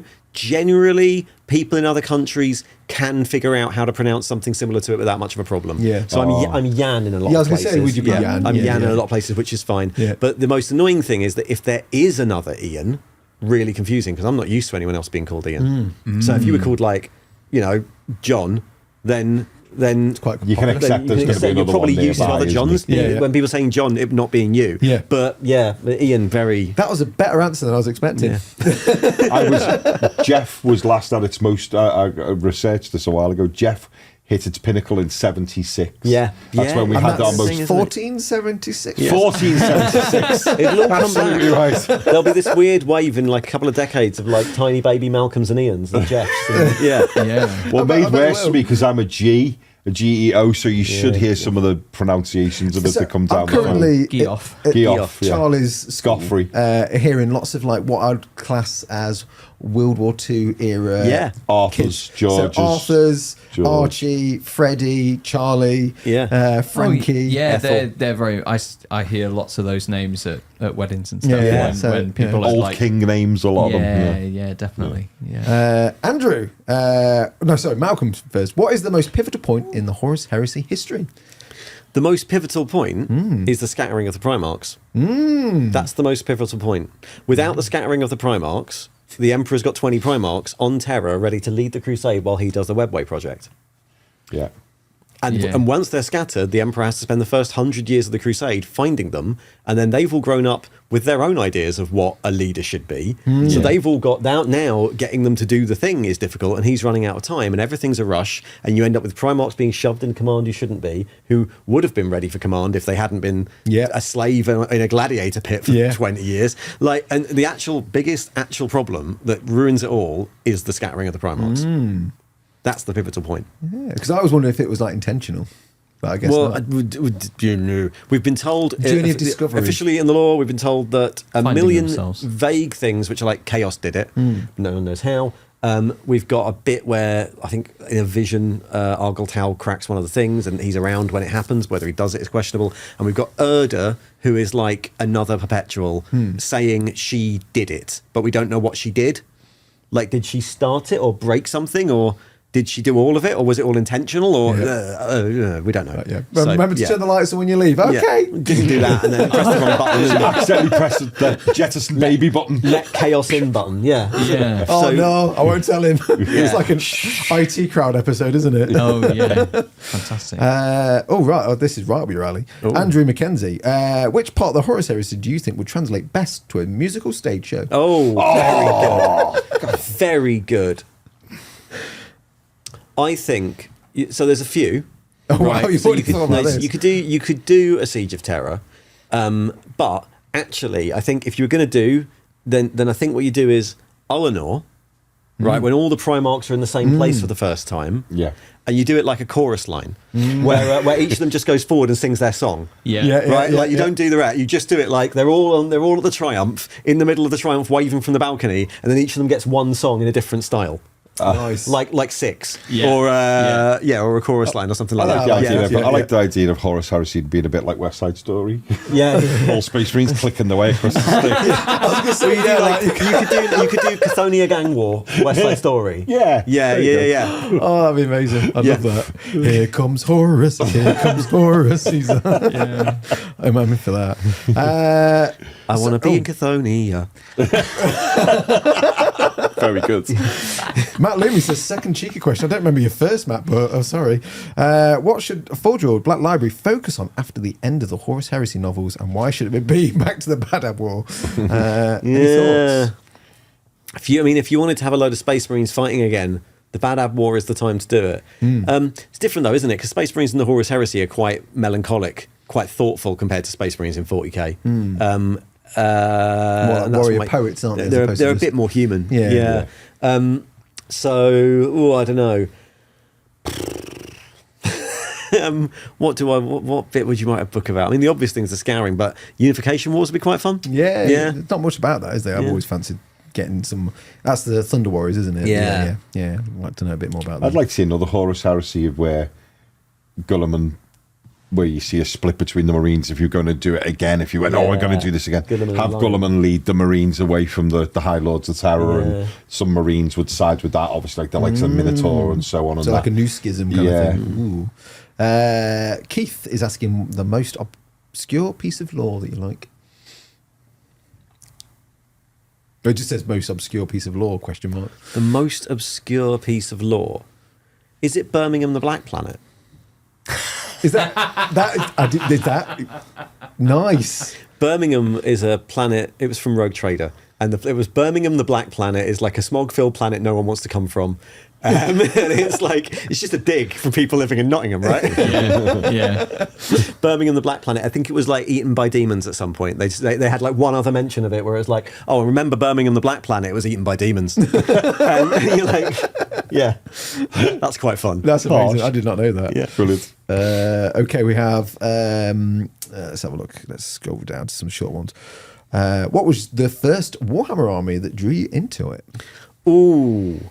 My first 40k army, I always played Chaos, and I still play Chaos. And my first 40k army was a very badly painted 90s Chaos Space Marine Word Bearers army. Painted with like shiny Humbrol red. Yeah. Yeah, because you could get a spray pan of Humbrol enamel red. Yeah, and yeah. I think it was Humbrol enamel red, silver edges, maybe some transfers, and no one had invented washes yet. It was 1996. Yeah, that's true. Humbrol red. There is no detail left on anything by the Or time like you sprayed them in that. A fantasy battle chaos army, which was like the two-headed dragon I got for Christmas that always fell apart, and like it's the army every kid had in the 90s, which was the biggest centerpiece monster and 3 boxes of £5 plastic identical models. Yeah. Because they were the cheapest thing you could buy with your pocket money.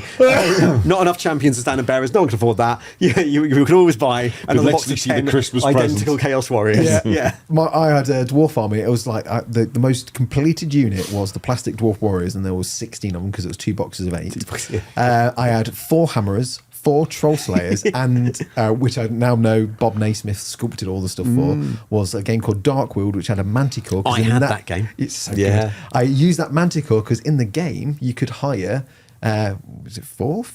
Or 5th? Yeah. You could like hire like giant spiders, monsters and stuff like that. So one of them was a manticore. I was like, I've got a manticore. That's in my army. The one that was like doing that. Just a lion with a scorpion's tail, really, wasn't it?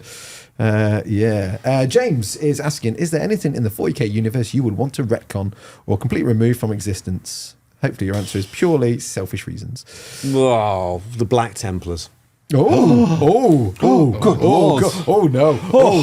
I'll hold them back. I'm not It's not worth it, lads. It's not worth it. You know what? Actually, probably a more sensible one would be something like the Steel Legion. It's probably worth a retcon, isn't it? But why's that? Of course. Took me a minute. But no, I do think the Black Templars are like one of the less. They are.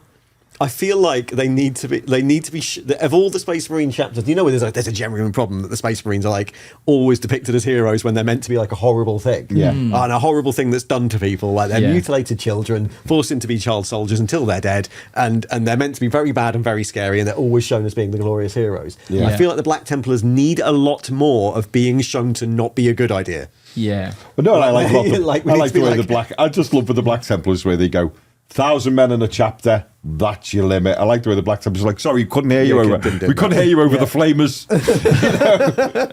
We just go, we just have as many as we want. Yeah, there's a bit in one of the Dawn of Fire books where like an Imperial Fist who is religious goes to try and join the Black Templars, and it does show that they are arseholes, completely unreasonable arseholes. But you never quite get the thing of like, well, why do you want to be one then? Because they're very clearly shown to be really horrible. Yeah, it's an interesting thing with the novels is whoever. Oh, my camera's overheated. We'll keep it on that one. Whoever's point of view you're reading from is kind of like, we're great, everyone else is bad. And then you flip it around, and then it's like, oh no, they're dicks, they're and terrible. This. And the whole thing like. Marines with superhuman and say that one like 6 months or 5 years or whatever it is, we'll have it done in a week or whatever. But then in like Kane goes one-on-one dueling with like a Chaos Space Marine and kills him. There's like, you know what it is, the Black Templar thing. You know what it is? It's the 3rd, 4th edition edginess factor. But it's the Batman factor. They don't care. They're so cool. It's very like sorry, because Black Templars fans. It's a bit of like a teenage edgelordy thing about them, right? You might have lost some subscribers here. Sorry. It's almost how I think about Batman as well. I'm like, Batman's the one you like when you're 15 and you think this is really cool until you think about it for 5 seconds, and then you're like, no, this is a horrible human being. This is not a good idea. Who needs to go to therapy a lot. This edition Black Templars had them. It's like billionaire dresses up to beat up poor people. You're like, could spend his money removing the poorness. Then there's not a problem. Why does crime happen, Batman? Because I don't pay. I loved, you're not going to just say there is a series of, there's not many of them, but there's a books called Gotham Central, which is about the police force in Gotham, but you realise that most of them don't like Batman. Because they have this thing of going, if he wasn't around dressed like that, they wouldn't be the other weirdos that we are stuck with, that he encouraged to be. And there's a whole bit where one of the cops, and it's great because I've just shown Batman to be a dick. There's this bit where he goes, this guy's lost his partner, has been killed by Mr. Freeze. Oh, yeah. So he goes up to the roof and he switches the light on so that Batman will turn up so he can read Batman out. And he goes, I lost my partner because of the weirdos that you encouraged to be here, and really lays into him.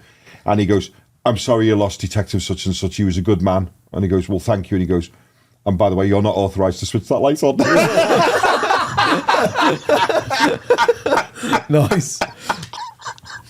Oh, such a brilliant moment. Yeah, that's so stupid. Time for a couple more? We can probably do... two more. Two more. Okay. Two more. Select wisely. Andrew N. I'm picking this for selfish reasons. All right, fine. Which of the metal Imperial Guard ranges were your favourites? Ooh. Oh, that's difficult.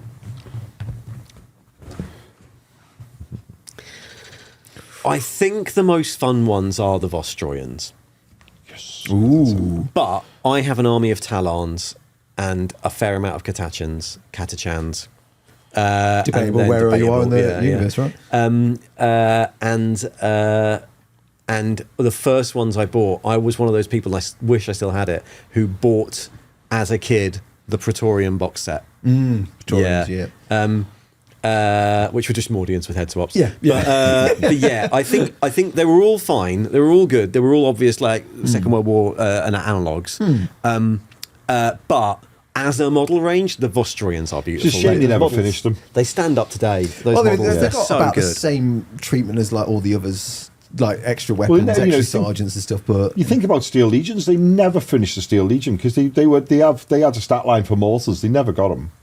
Oh no, you didn't know. Did they not? No, I mean you got the Australian snipers were really nice models. Yeah. There was it was quite. I used Do you remember to the like, strong man? The strong man standard bearer for the Vostroyans. Oh, yeah, He's got the big moustache and no top on. Yeah. What's that about? Yeah. You're not cold. I used to like seeing and that sounds really weird and creepy, but it's not meant to. Like the dead versions. Yeah, of the Vostroyans came with dead guys. They did that with the Praetorians, which you could use as the Mordians, but they never really did it with any others, which was a bit of a shame. I always hoped out. You got a wounded Cadian, but you actually got dead Vostroyans. Didn't you? Yeah. Oh, yeah, because he's like there again. Oh, me arm. Oh, me arm.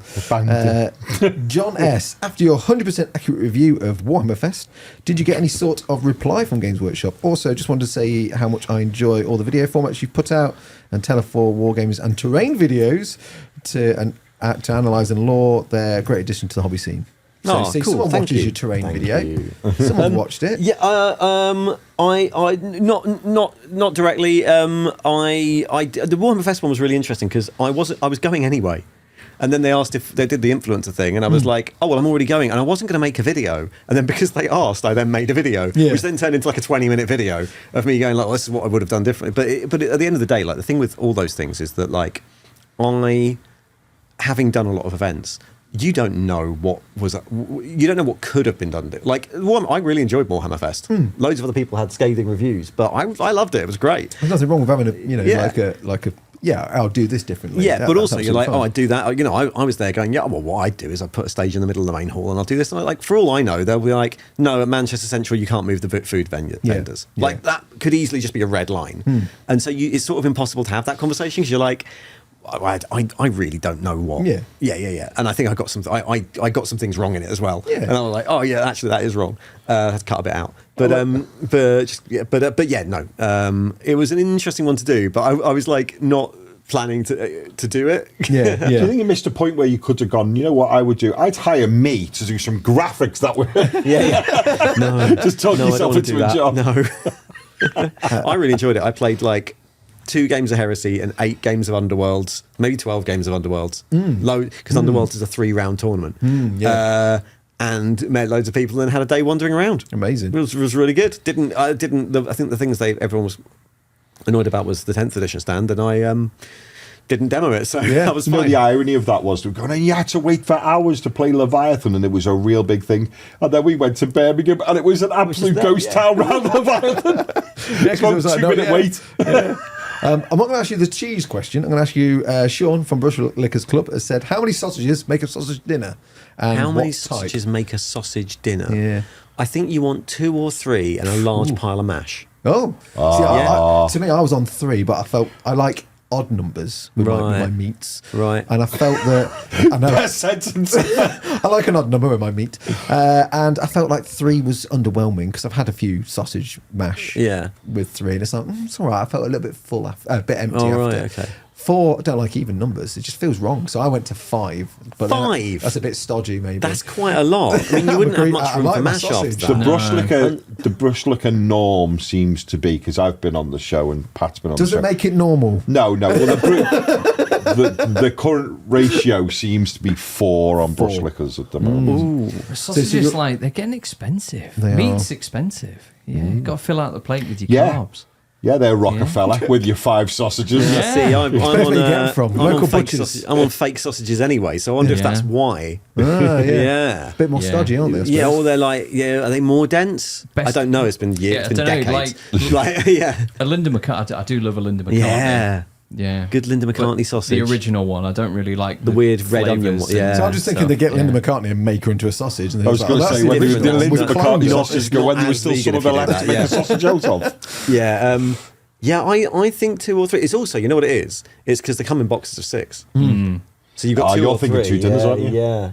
I don't want to. I'm not going to have 6. No. I don't want 1 left over. Yeah. I see what you're doing there. 2 dinners or 3 lunches maybe is where your brain's at. I do like a sausage sandwich. That's my. That's I like to probably cut mine in half so I can spread them out across the sandwich. Me too. I do. They're easy to eat. Easy to eat. And they don't roll out. Don't roll out. It just goes plop, plop, plop, plop. So then that's a 2 for me for a sausage sandwich. Is it? Yeah, I think 2 is the right number for a sausage sandwich. Well, I could do 3. But it'd be a bit of a stack. It'd be difficult to eat, right? In a 6-pack, like you're saying, me and Liz would have, because Charlie likes beans on toast, we would make the sausage sandwiches 2 per sandwich, cut in half would make sense. So then we get 3 sets of sandwiches, so that's 3 halves each. So yeah, that's good. I see what you're doing there. If that math's made any sense. I kind of zoned out. You do that all the time when I talk. I get it. All right. I like my like go to like kiddie meal when I can't be bothered. Kiddie meal. It's beans, sausage, and beans. Yeah. Tin of beans. Any chips in there? No, God, that's too much effort. Do a vegetarian one where the sausages are in with the beans? They have started doing veggie ones, but I don't know if they've got to vegan ones yet. Because I've not mostly because I've not checked. And I think Quorn do it. I think Heinz might do it. They do that now. Sausage and beans I used in to a love can. that as a kid. Yeah, sausage and beans in a can. Big fan. Yeah. Nice. Big fan. Yeah. Well, So now on we've that asked the note- big question. We're actually important stuff on this show. Yeah, absolutely. We're going to ask the cheese one. Being a vegan, that would be just. It would be Rude, disappointing. rude, What is the wouldn't it? cheese question? What's your favourite cheese? There's a really good company called. I'm going to answer this one because I've got an answer. Oh, There's cool. a really good company called Tyne Cheese, which is a TV joke. If you remember Tyne Teas. Yeah, I remember Yeah. Tyne cheese. Yeah. So Tyne Cheese, who make really good cashew milk cheese. Cashew milk. Cashew nut cheese. See, now I'm Yeah. not a vegetarian or a vegan, but I love cashews and I Yeah. love cheese, so I'm They're quite like interested. Where are really the good. nipples, It's soft. though? On a cashew, Yeah. they're there, but they're just very tiny, very small. You have to milk them at like 2:30 in the morning. Okay. Yeah. They have specially trained aphids to milk them. Got you. It's just loads of people in the northeast just milking cashews for Tyne Cheese. Yeah. It's taking ages, Barbara. I know. Keep working at it. Because is there something in the US at the minute where That's a male there's, cashew. Like, No one's that looked happy. God. Sorry, Pat. Sorry, you were saying about America. Whether they can legally call like alternative milks milk. There was something in whether the Europe. I don't know about substitutes America. and stuff. There was something in Europe a while ago right. where where there was some ruling in some countries. I think they can't call milk, but they Yeah. can call it oat drink or something. Those- They have which to is. say drink or But I think you can still do. something. Yeah. There's a load of weird exceptions, like Yeah. sausages is a shape, so that's fine. Yes. Because you can already have beef or turkey or pork ones. true. So Yeah. burgers and sausages are a shape of food, not a food. See, I Yeah. I never thought about that. I'm all for people eating however they want, but I did take offence when near me a place opened up called Faux, F-A-U-X. Brilliant. Right? Oh, in Sherwood, yeah. And it was faux butchers, and I did take offence to use the word butchers when you're not actually selling meat. But yeah, But they butcher those plants. yeah, just like they're definitely dead at the end. Yeah. You know what I mean? It just struck me as a, you know. There's a whole thing though. That is a whole thing in like vegan food substitutes. Is like which weird spelling are we going to do? So there's like milk with a Y and chicken. You can get some chicken burgers. Chicken with no. Yeah, like how people are doing the. I want to tell you what this is. Not.